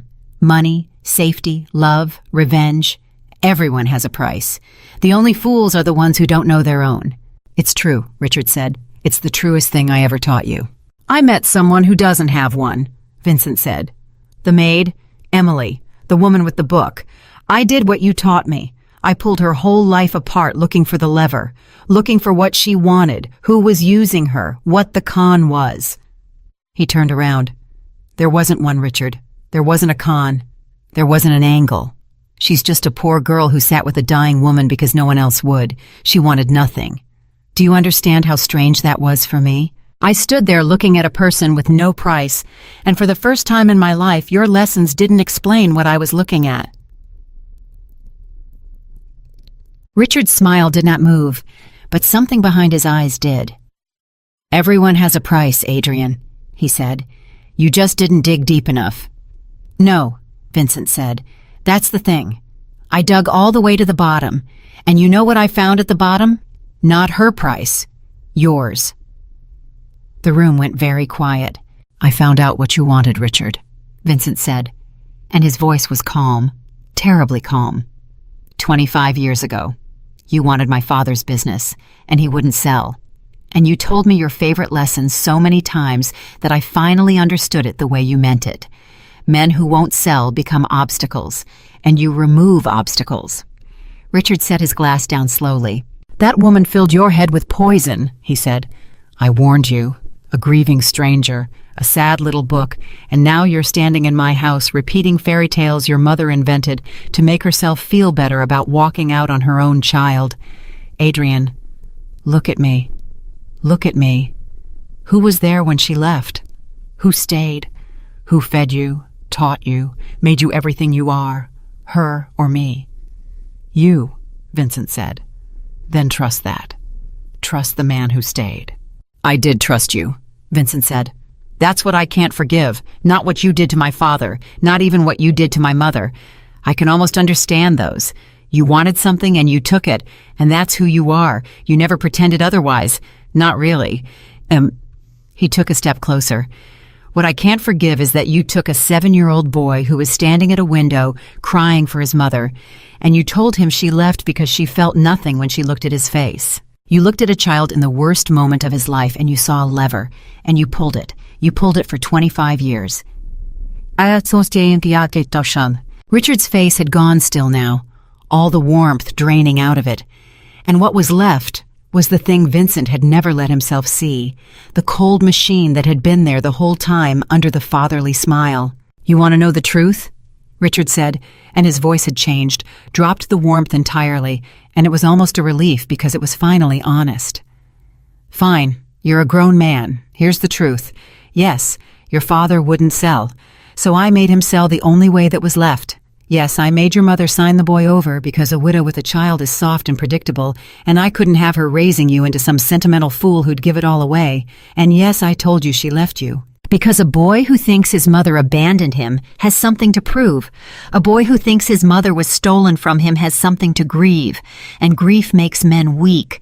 But the need to prove yourself, Adrian, that makes men into weapons. He spread his spotted hands. And look what I made. Look what you became. You want to stand there and be angry at me for that? You are the most powerful man in this city because of what I did. You should be thanking me. Thanking you, Vincent repeated. I took a crying boy and I made him a king, Richard said. Everything you have, everything you are, I built. Without me, you'd have grown up poor and soft and forgettable, cleaning floors like your little maid, dying in some nothing job in some nothing life. I gave you the world. So don't you dare stand in my house and judge me for the method. The method worked. You're the proof. And there it was. The whole thing, laid out plainly, without shame, without apology. The murder, the theft, the lie, the deliberate hollowing out of a child, all of it presented not as a crime, but as a gift Vincent should be grateful for. For a long moment, Vincent said nothing. And Richard, who had spent his whole life reading people, made his first real mistake. He read the silence as doubt. He thought his old magic was working, thought the lever was still there, thought that 25 years of conditioning would hold the way it always had. Come here, Richard said, gentling his voice again, reaching for the old rhythm. Come here, son. Put down whatever that woman gave you. Forget the book. It's you and me, the way it's always been. Nobody understands you like I do. Nobody ever will. That maid, she doesn't know you. She sees a story, a lost boy she can save. But I know what you really are, because I made it. You're like me, Adrian. You always have been. So let's stop this. Let's fix it the way we fix everything. Where's the woman? Where's the book? Tell me, and I'll make all of this go away, and tomorrow it'll be like none of it ever happened. And in that question, Vincent heard everything he needed to hear, because even now, even confessing, even reaching for his son with open arms, Richard's real question was the same as it had been that morning. Where is the woman? Where is the loose end? Let me erase her, and the boy, and the book, and the truth, the way I erase everything. Vincent looked at him and felt the last thread break, the very last one, the thin, invisible thread of a child's love for the only father he had ever known. And when it broke, he did not feel rage. That was the thing that surprised him. He had come up the hill expecting rage. Instead, he felt a great and terrible calm, the calm of a man who has finally stopped hoping, and in that calm, he understood exactly what his mother had been trying to tell him with a diary and a tape and a broken radio. You want to know where the woman is, Vincent said quietly. You want to finish it. One phone call, and Emily Carter and her brother disappear, and the book disappears, and the last witness to what you did is gone, and you win again, the way you always win. He shook his head slowly. That's what you are. You've been the same man your whole life. You see a threat, you erase it. My father was a threat, so you erased him. My mother was a threat, so you erased her. A mechanic who knew about the brakes was a threat, so you erased him too, didn't you? And this morning a maid became a threat, so you sent a man to erase her before breakfast. It never changes. It never stops. It's the only thing you know how to do. Richard's eyes narrowed. How do you know about the mechanic? And that was the moment. That was the small crack in the armor, the flash of alarm, the realization dawning on Richard Hawthorne that his son knew more than a maid's story could possibly have told him. Because my mother knew, Vincent said. She knew everything, Richard. For 25 years she knew what you were, and she was too afraid and too powerless to do anything about it, because you had all the power and she had none. So she waited. She kept the truth safe, and she waited, and she prayed that one day it would reach the one person in the world who wasn't powerless. He reached into his coat, and it did. He took out the cassette tape and held it up. Richard went very still. You confessed, Vincent said. 25 years ago, to her, on tape.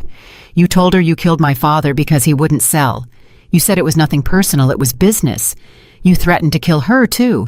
She recorded all of it, and she hid it, and she gave it to a poor maid who sat with her while she died. And this morning, that maid carried it out of the building your man was trying to break into. He turned the tape slowly in his fingers. So no, Richard. I don't need to know where the woman is. I already have everything she was carrying. It's not in an apartment where your men can find it. It's right here, over my heart, where my mother's letters are. The color left Richard's face.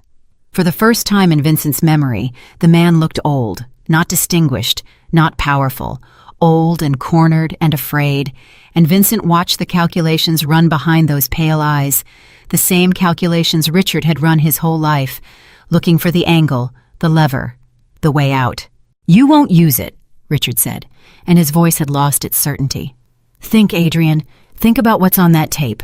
If it comes out, it doesn't just bury me. It's your father's murder, but everything after it. The business, the empire, all of it is built on that. You expose me, you expose yourself. Everything you have unravels. Every man who works for you, every deal, every dollar, all of it traces back to the foundation I built. And that foundation is on that tape. You'd be burning down your own house. You're not stupid enough to do that. I didn't raise a man who burns down his own house. And this was Richard's last lever, his final play, the assumption that his son loved his empire the way Richard loved it, that Vincent would protect the stolen kingdom because it was his now, that in the end, blood money was still money and power was still power, and no one who had tasted it would ever give it up.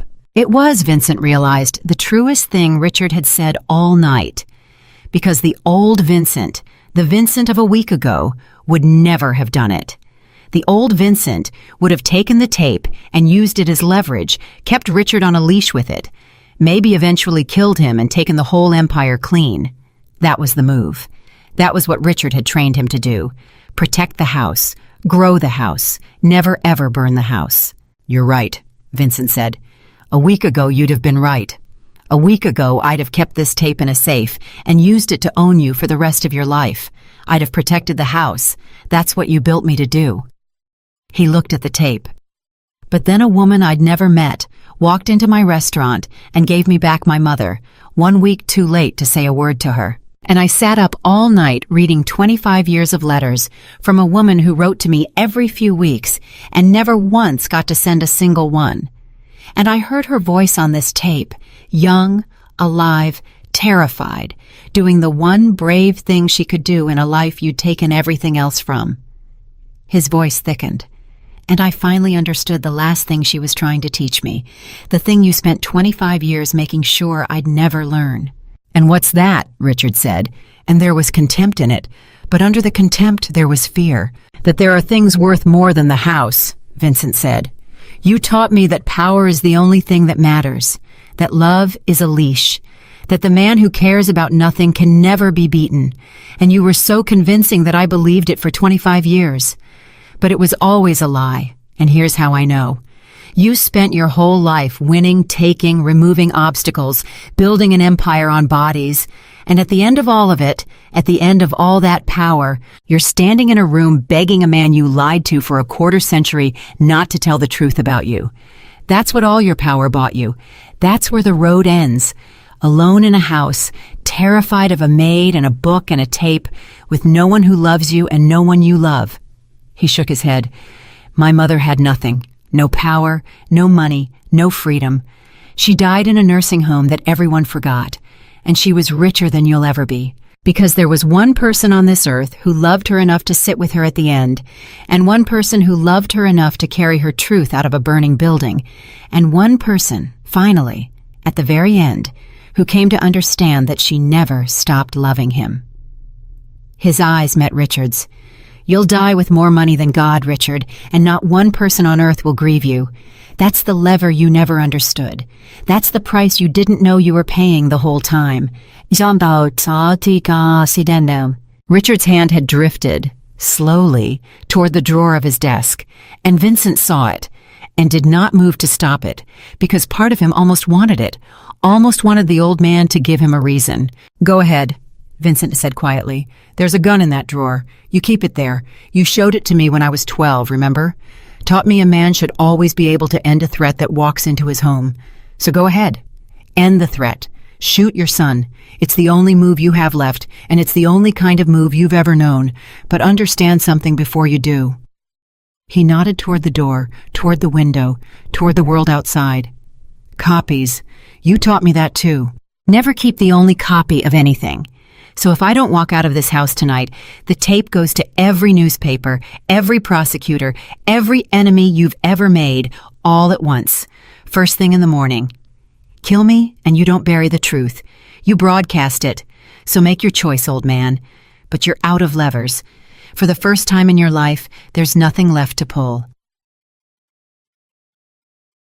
Richard's hand stopped on the edge of the drawer, and the two of them stood there, the murderer and the man he'd made, and the whole 25 years hung in the air between them, and slowly, slowly, Richard's hand came away from the drawer empty, and Vincent watched the last of the fight go out of the man who had ruled his entire life. What do you want? Richard said, and his voice was small now, the voice of a cornered old man. Money, the businesses. Whatever you want, take it. It's yours. Just give me the tape. We can make a deal. Everything is a deal, Adrian. You know that. I taught you that. There's always a deal. That's the difference between us, Vincent said. You still think this is a negotiation. You think everything can be bought. Even now, even this. But there's nothing you have that I want, Richard. You don't have anything I want. Because the only thing I ever wanted, you killed 25 years ago and told me she left. He put the tape back in his coat. There's no deal. There's no lever. There's just the truth finally in the light, where you could never stand it. He turned to go. Adrian, Richard said, and there was something almost pleading in it now. Adrian, son. Vincent stopped at the door, but he did not turn around. Don't call me that, he said. You don't get to call me son. You never earned it. You stole it. My father called me Adrian. My mother called me Adrian. And you took their word and put it in your mouth and used it as a leash for 25 years. He was quiet for a moment. My name is Vincent. You made Vincent. And Vincent is the man who's going to take everything you built and give it back to the light. But somewhere under Vincent, there's still a little of Adrian left. My mother found him. A maid found him. And that's the part of me you could never touch, no matter how hard you tried, because it was the part that belonged to them and never to you. And then Vincent Blackwell walked out of the house on the hill for the last time, leaving Richard Hawthorne alone in his study with all his money and all his power and none of his levers, and he did not look back. He drove down the hill with the tape over his heart, and he did not go to the police first, and he did not go to the newspapers first. He went to the safe house first, because there was someone he needed to tell, someone who had earned the right to hear it before the rest of the world.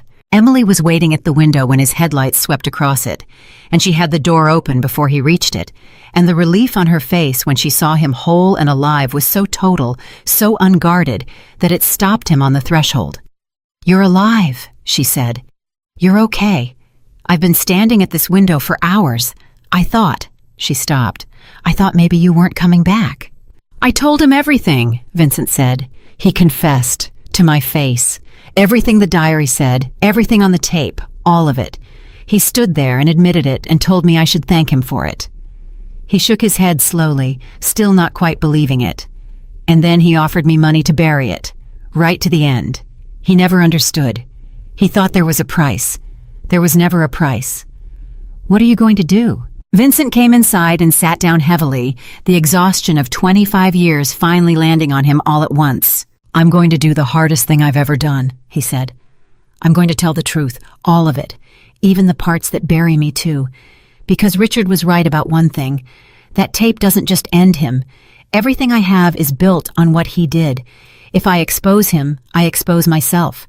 The businesses, the money, all of it comes apart. 25 years of my life comes apart. He looked at his hands. And I'm going to do it anyway. Because my mother spent her whole life powerless, holding the truth, unable to use it, praying it would reach someone who could. And it reached me. And if I sit on it to protect myself, to protect the empire that man built on my father's body, then I'm not her son.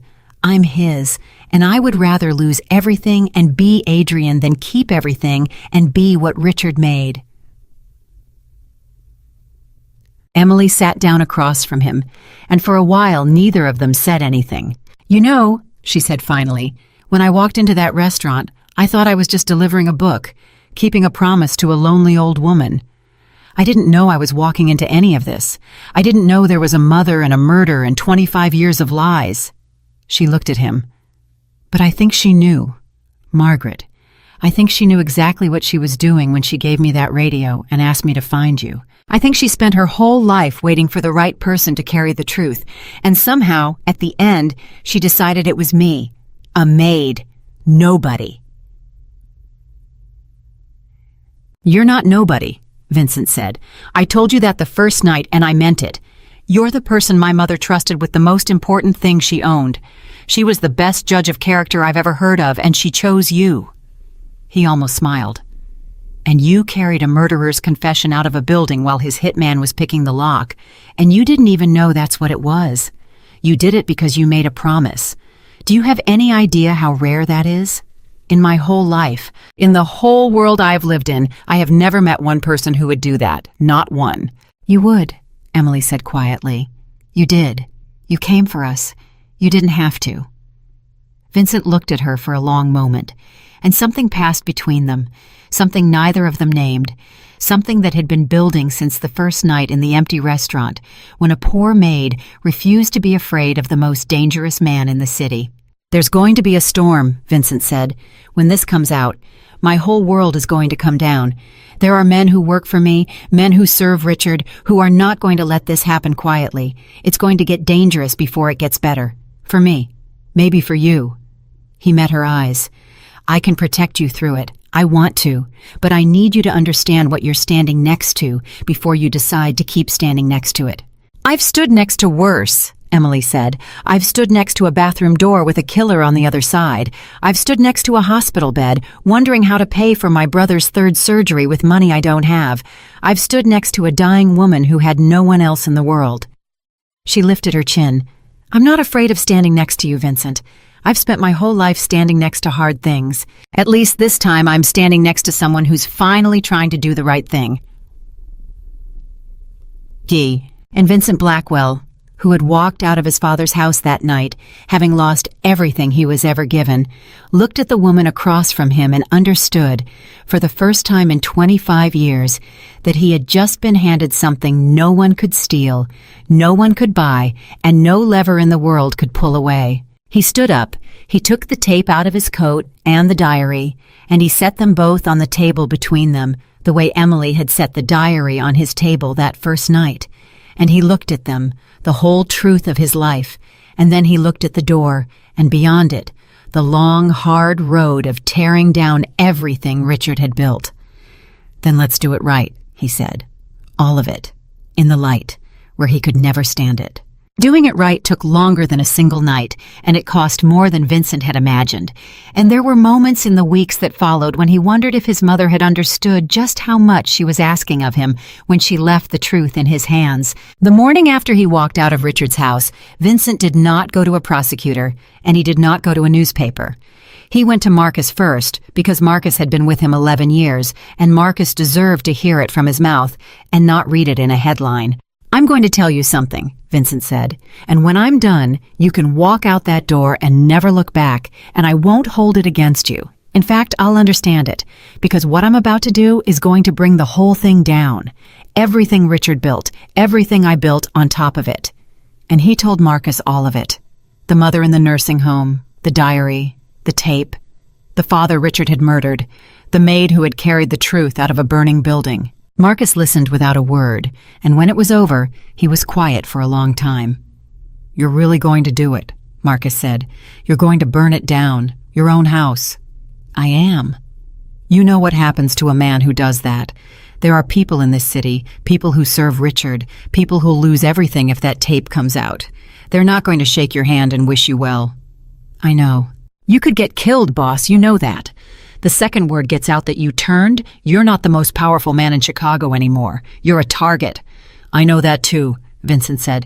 "So walk out the door, Marcus. Save yourself. I mean it. This isn't your fight." And Marcus looked at the man he'd followed for 11 years, and something in his weathered face shifted, and he said, "My grandmother raised me. Did you know that? My mother couldn't, so my grandmother did. She died 3 years ago in a place a lot like the one where your mother died, and I didn't visit her enough at the end. I was too busy with all of this." He gestured at the world Richard had built. "So no, I'm not walking out the door. If you're finally going to do one clean thing in your life, I want to be standing next to you when you do it." That was the first person who chose to stand with Vincent instead of run, but it was not the last, and in the weeks that followed, Vincent learned a strange and humbling thing. He had spent his whole life believing that fear was the only thing that held men to you. Richard had taught him that. Rule through fear, need no one, trust no one.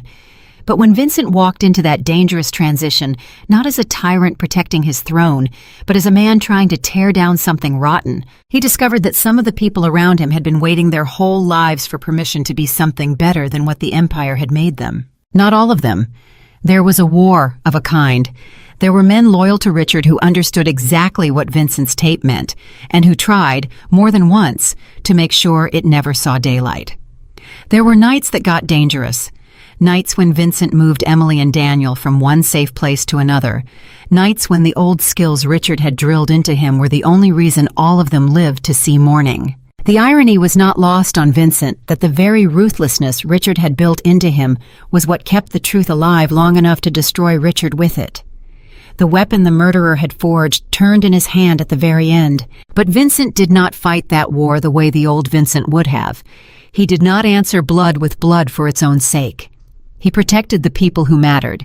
He defended the truth, and everything else he channeled toward the single goal his mother had died praying for. He gathered evidence. He had lawyers, real ones, quiet, careful ones, build a case around the tape and the diary and the letters. He tracked down what had happened to the mechanic who disappeared 25 years ago, and found the man's family, and gave them the answer they had wondered about for a quarter century.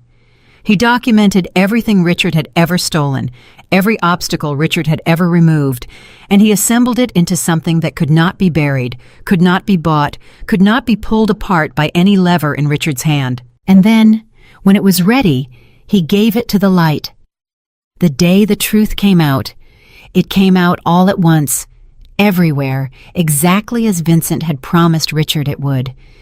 The tape, the letters, the murder of Thomas Collins, the theft of a family business, the forced disappearance of a mother, and at the center of it, the confession, in Richard Hawthorne's own voice, saying it was nothing personal, it was business, in a tone so cold that people who heard it never forgot it. Richard Hawthorne, who had ruled through fear his whole life, who had believed to the very end that everything could be bought and every threat could be erased, was arrested in the study of the house on the hill, and he did not go quietly.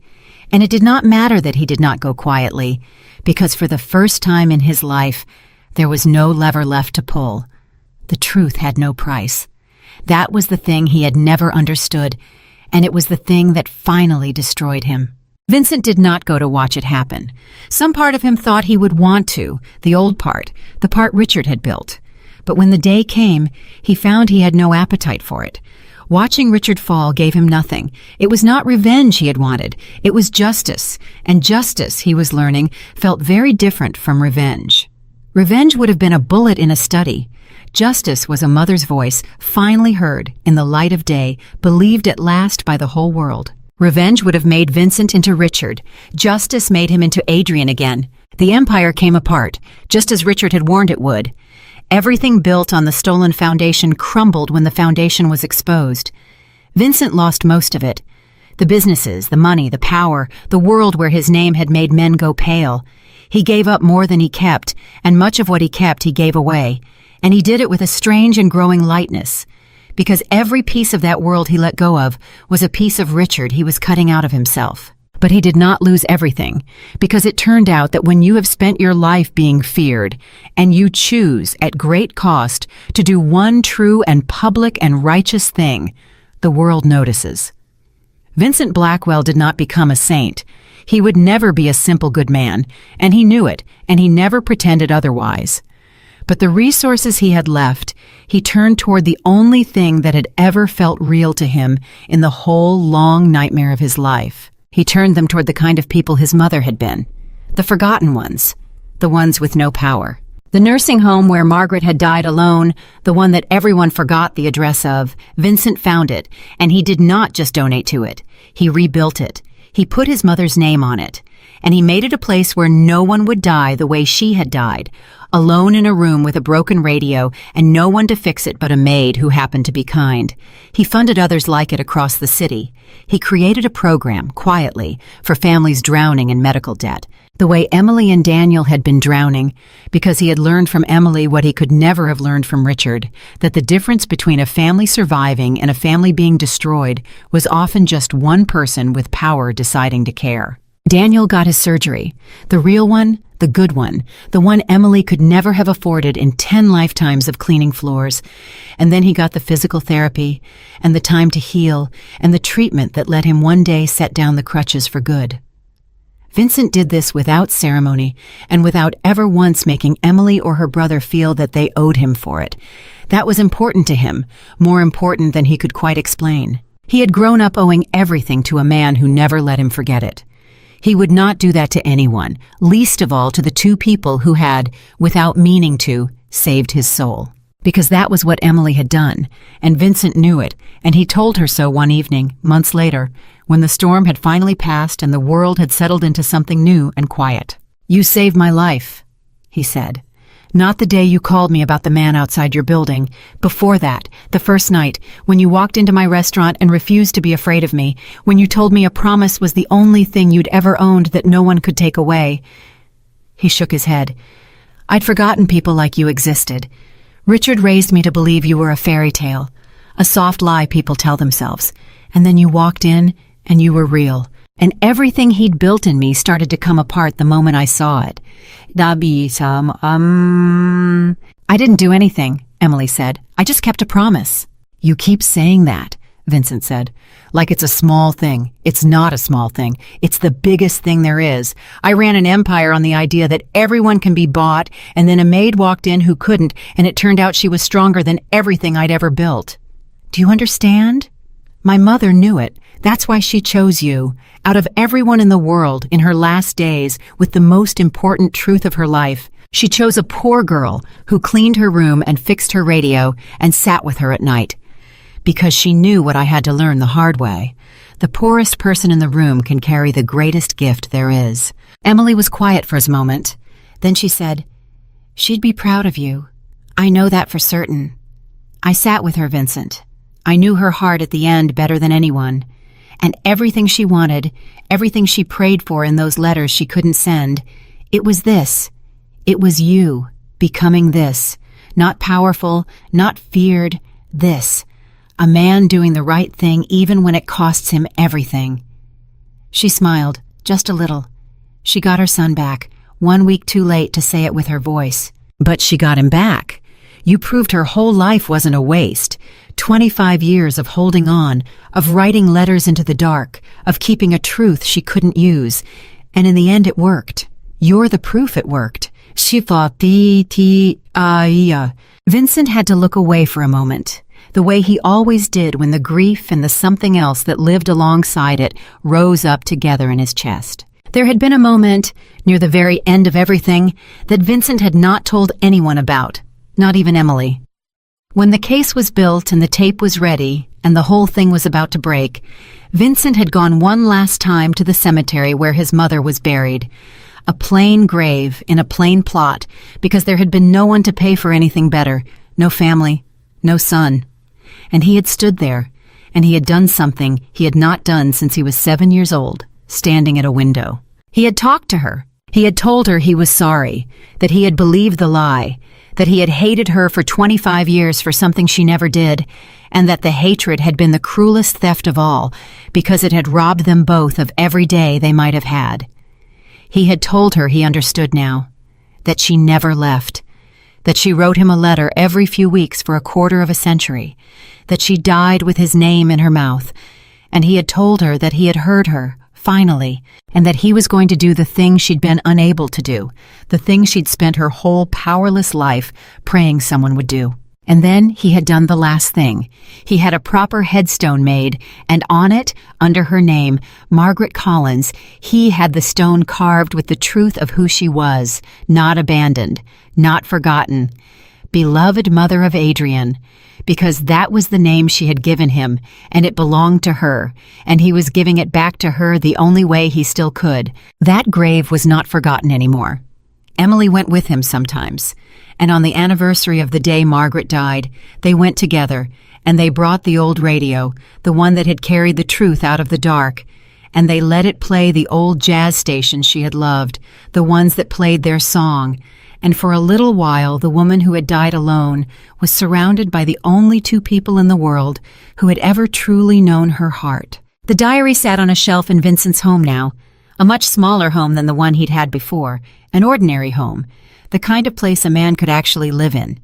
He read from it sometimes, on hard nights, not the painful pages, the other ones, the birthday letters, the ordinary Tuesday letters, the letters where his mother, cut off from him, forbidden from reaching him, had simply written down the small daily love of a parent for a child, into a void for 25 years, refusing to let that love die just because the world had made it impossible to deliver. Those letters had reached him at last, every one of them, and on the nights he read them, Vincent understood that his mother had won. Richard had taken her son, her husband, her freedom, her whole life, but he had never been able to take the one thing she guarded to the very end, the love itself, and in the end, that love had reached across 25 years, and a locked door and a lifetime of lies. Carried the last few feet by the hands of a poor maid, and it had brought her son home. Emily's life changed too, though never in the way people might have expected, because Vincent understood, better than anyone, the difference between lifting someone up and putting them in your debt. He never made Emily beholden to him. He never treated her as someone beneath him to be rescued or above him to be worshipped. He treated her the way she had treated a dying stranger in room 14, as an equal, as someone whose kindness was worth more than his power had ever been. And over time, the two of them, the Mafia Boss who had lost his empire and the Maid who had never had one, built something between them that neither had ever had before. It was not a fairy tale. Vincent would carry what he had done, what he had been, for the rest of his life, and he never pretended otherwise, and Emily never asked him to.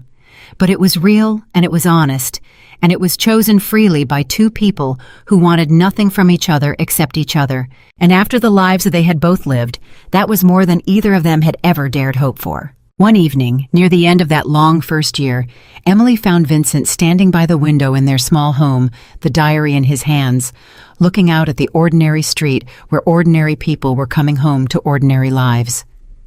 "What are you thinking about?" she asked. "About what he said," Vincent answered. "Richard.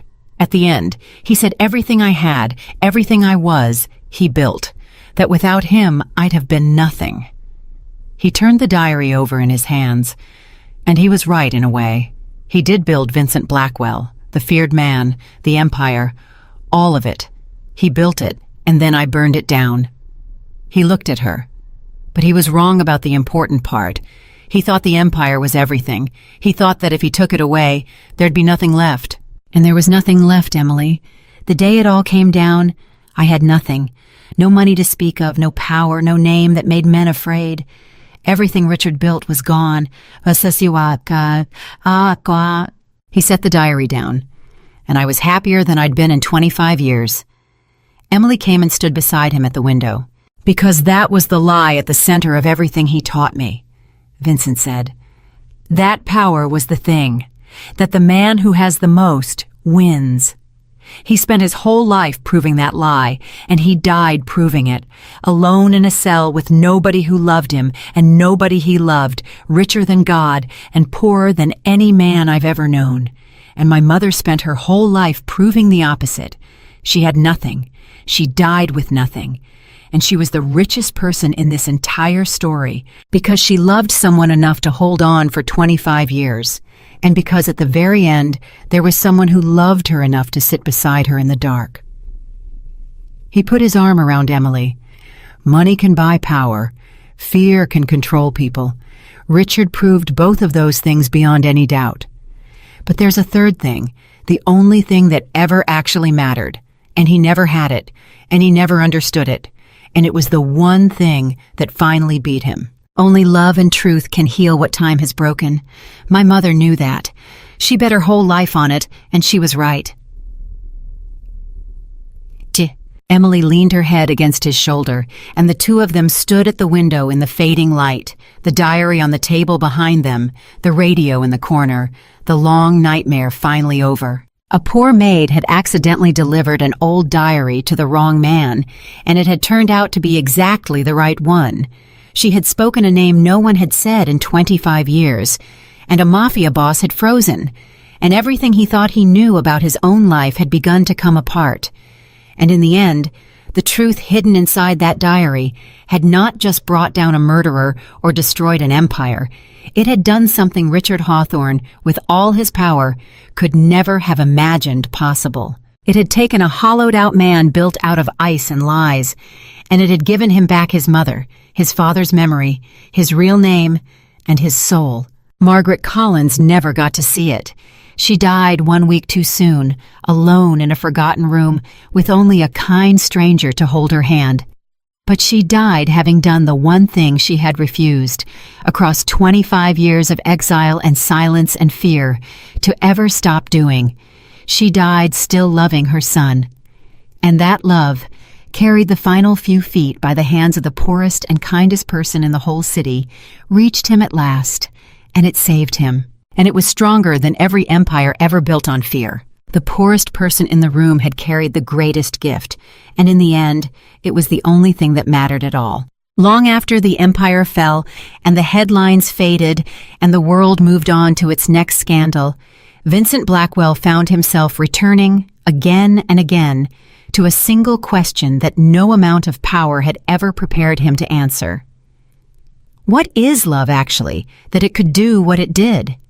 That it could reach across 25 years of silence, survive a murder and a theft and a lifetime of deliberate lies, and arrive, finally, in the hands of a stranger, still alive, still warm, still strong enough to save a man everyone had given up on.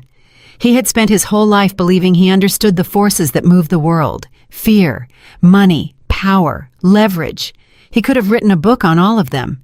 But love had been the one thing Richard never taught him, because Richard did not believe it was real, and so Vincent had gone into adulthood fluent in every language except the only one that mattered, and it had taken a dead woman and a poor maid to finally teach it to him.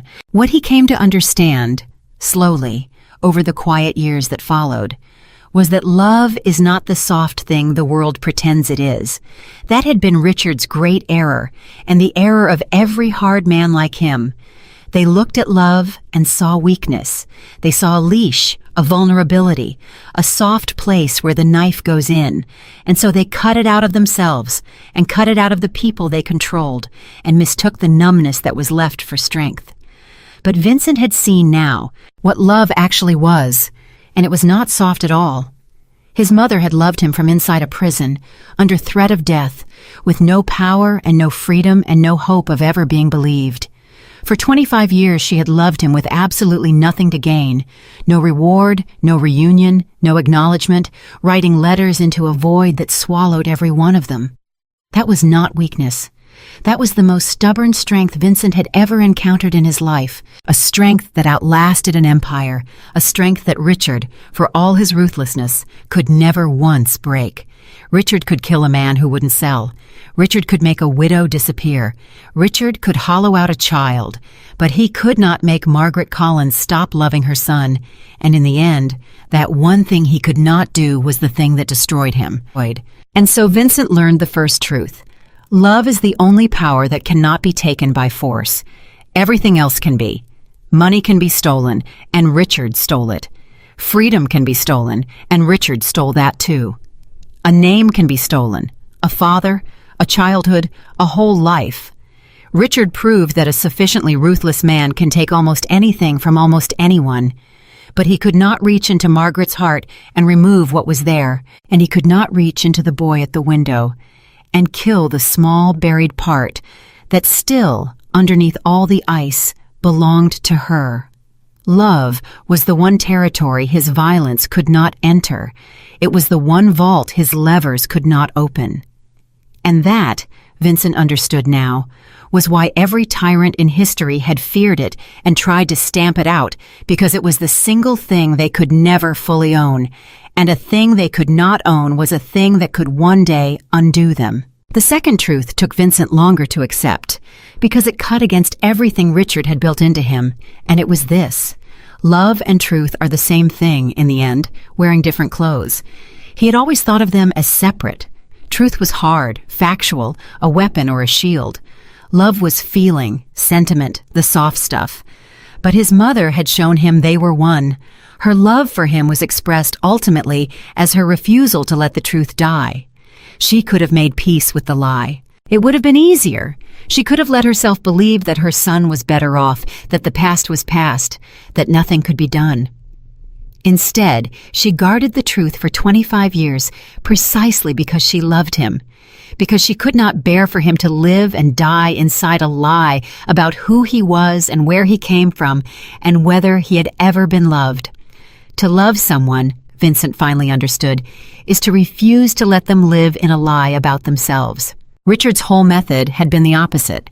Richard controlled through lies, through the careful management of what people were allowed to believe. He told a boy his mother didn't love him. He told a city he was a legitimate businessman. He built everything on falsehood, because falsehood was controllable and truth was not. And love, real love, was on the side of truth. Always, because love wants the beloved to see clearly, even when the clear sight is painful, even when the truth costs everything. His mother had chosen truth over his comfort. She had left him a tape that would shatter his whole world, because she loved him too much to let him keep a peace built on a lie.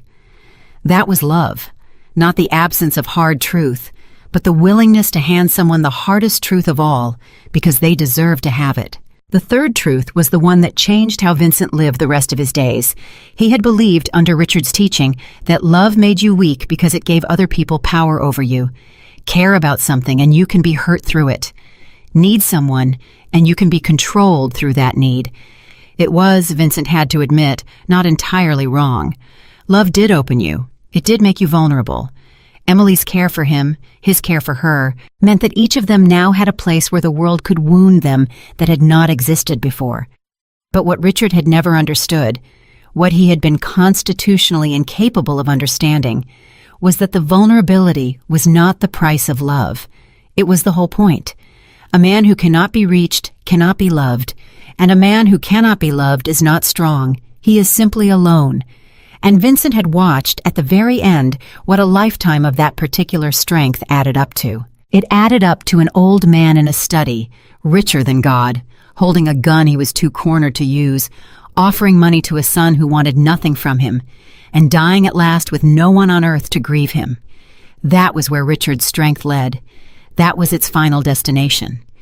And beside it, Vincent set the image of his mother, dying in a forgotten room with a broken radio, and one poor maid holding her hand so she would not be alone.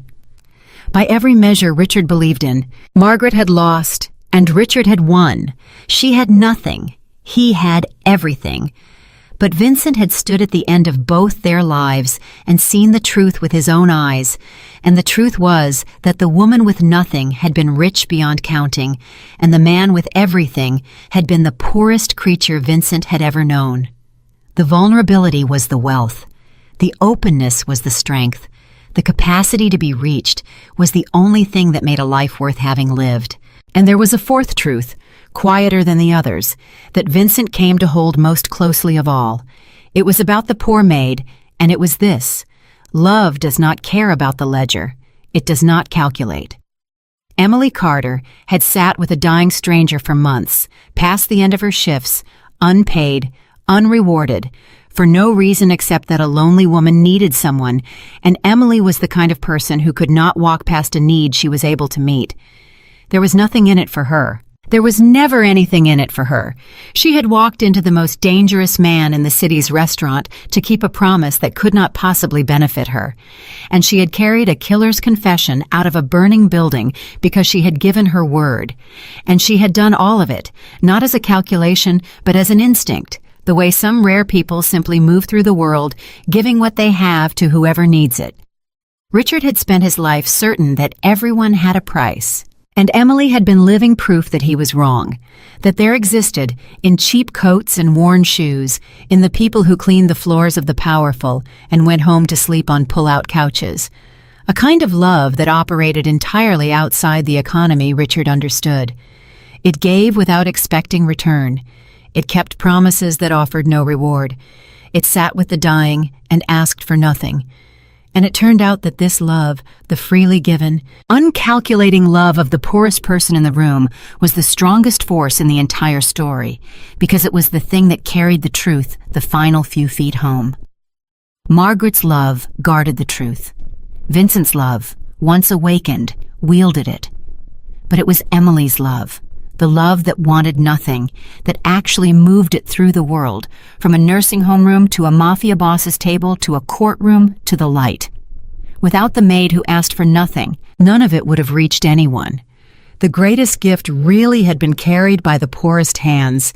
Vincent thought about all of this often in his ordinary house on his ordinary street, with the diary on the shelf and the old radio in the corner, and Emily somewhere in the next room. He had once ruled through fear, and fear had given him a city, and the city had given him nothing. Now he had almost none of what he'd once had, and he had everything. He understood finally why his mother had bet her entire life on love and truth when every practical consideration told her to give up. She had not been naive. She had not been weak. She had simply seen further than Richard ever could. She had seen that fear builds empires that crumble, that money buys power that corrupts and isolates, but that love and truth, though they move slowly, though they suffer and wait and endure in silence for decades, are the only forces in the whole world that actually heal what has been broken. Everything else just breaks things further. Only these two, working together, patient as stone, can take something shattered and make it whole again. And Vincent Blackwell, who had been shattered so completely and so young that he had lived most of his life without even knowing he was broken, was whole now, not perfect, not innocent. He would carry his sins to his grave, and he knew it, but whole in the way that matters, because the truth had finally reached him, and the love had finally been let in.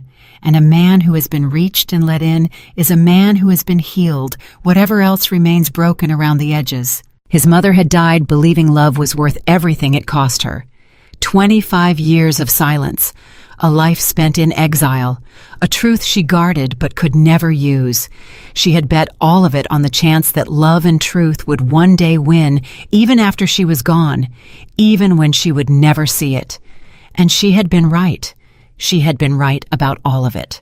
Love had proven stronger than fear, and truth had proven stronger than power, and the poorest person in the room had carried the greatest gift straight to the heart of the man who needed it most.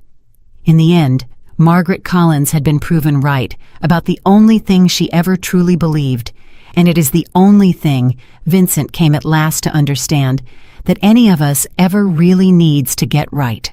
Money can buy power, and fear can control people, but only love and truth can heal what time has broken, and they will heal it every single time. If only someone is willing to hold on long enough to let them.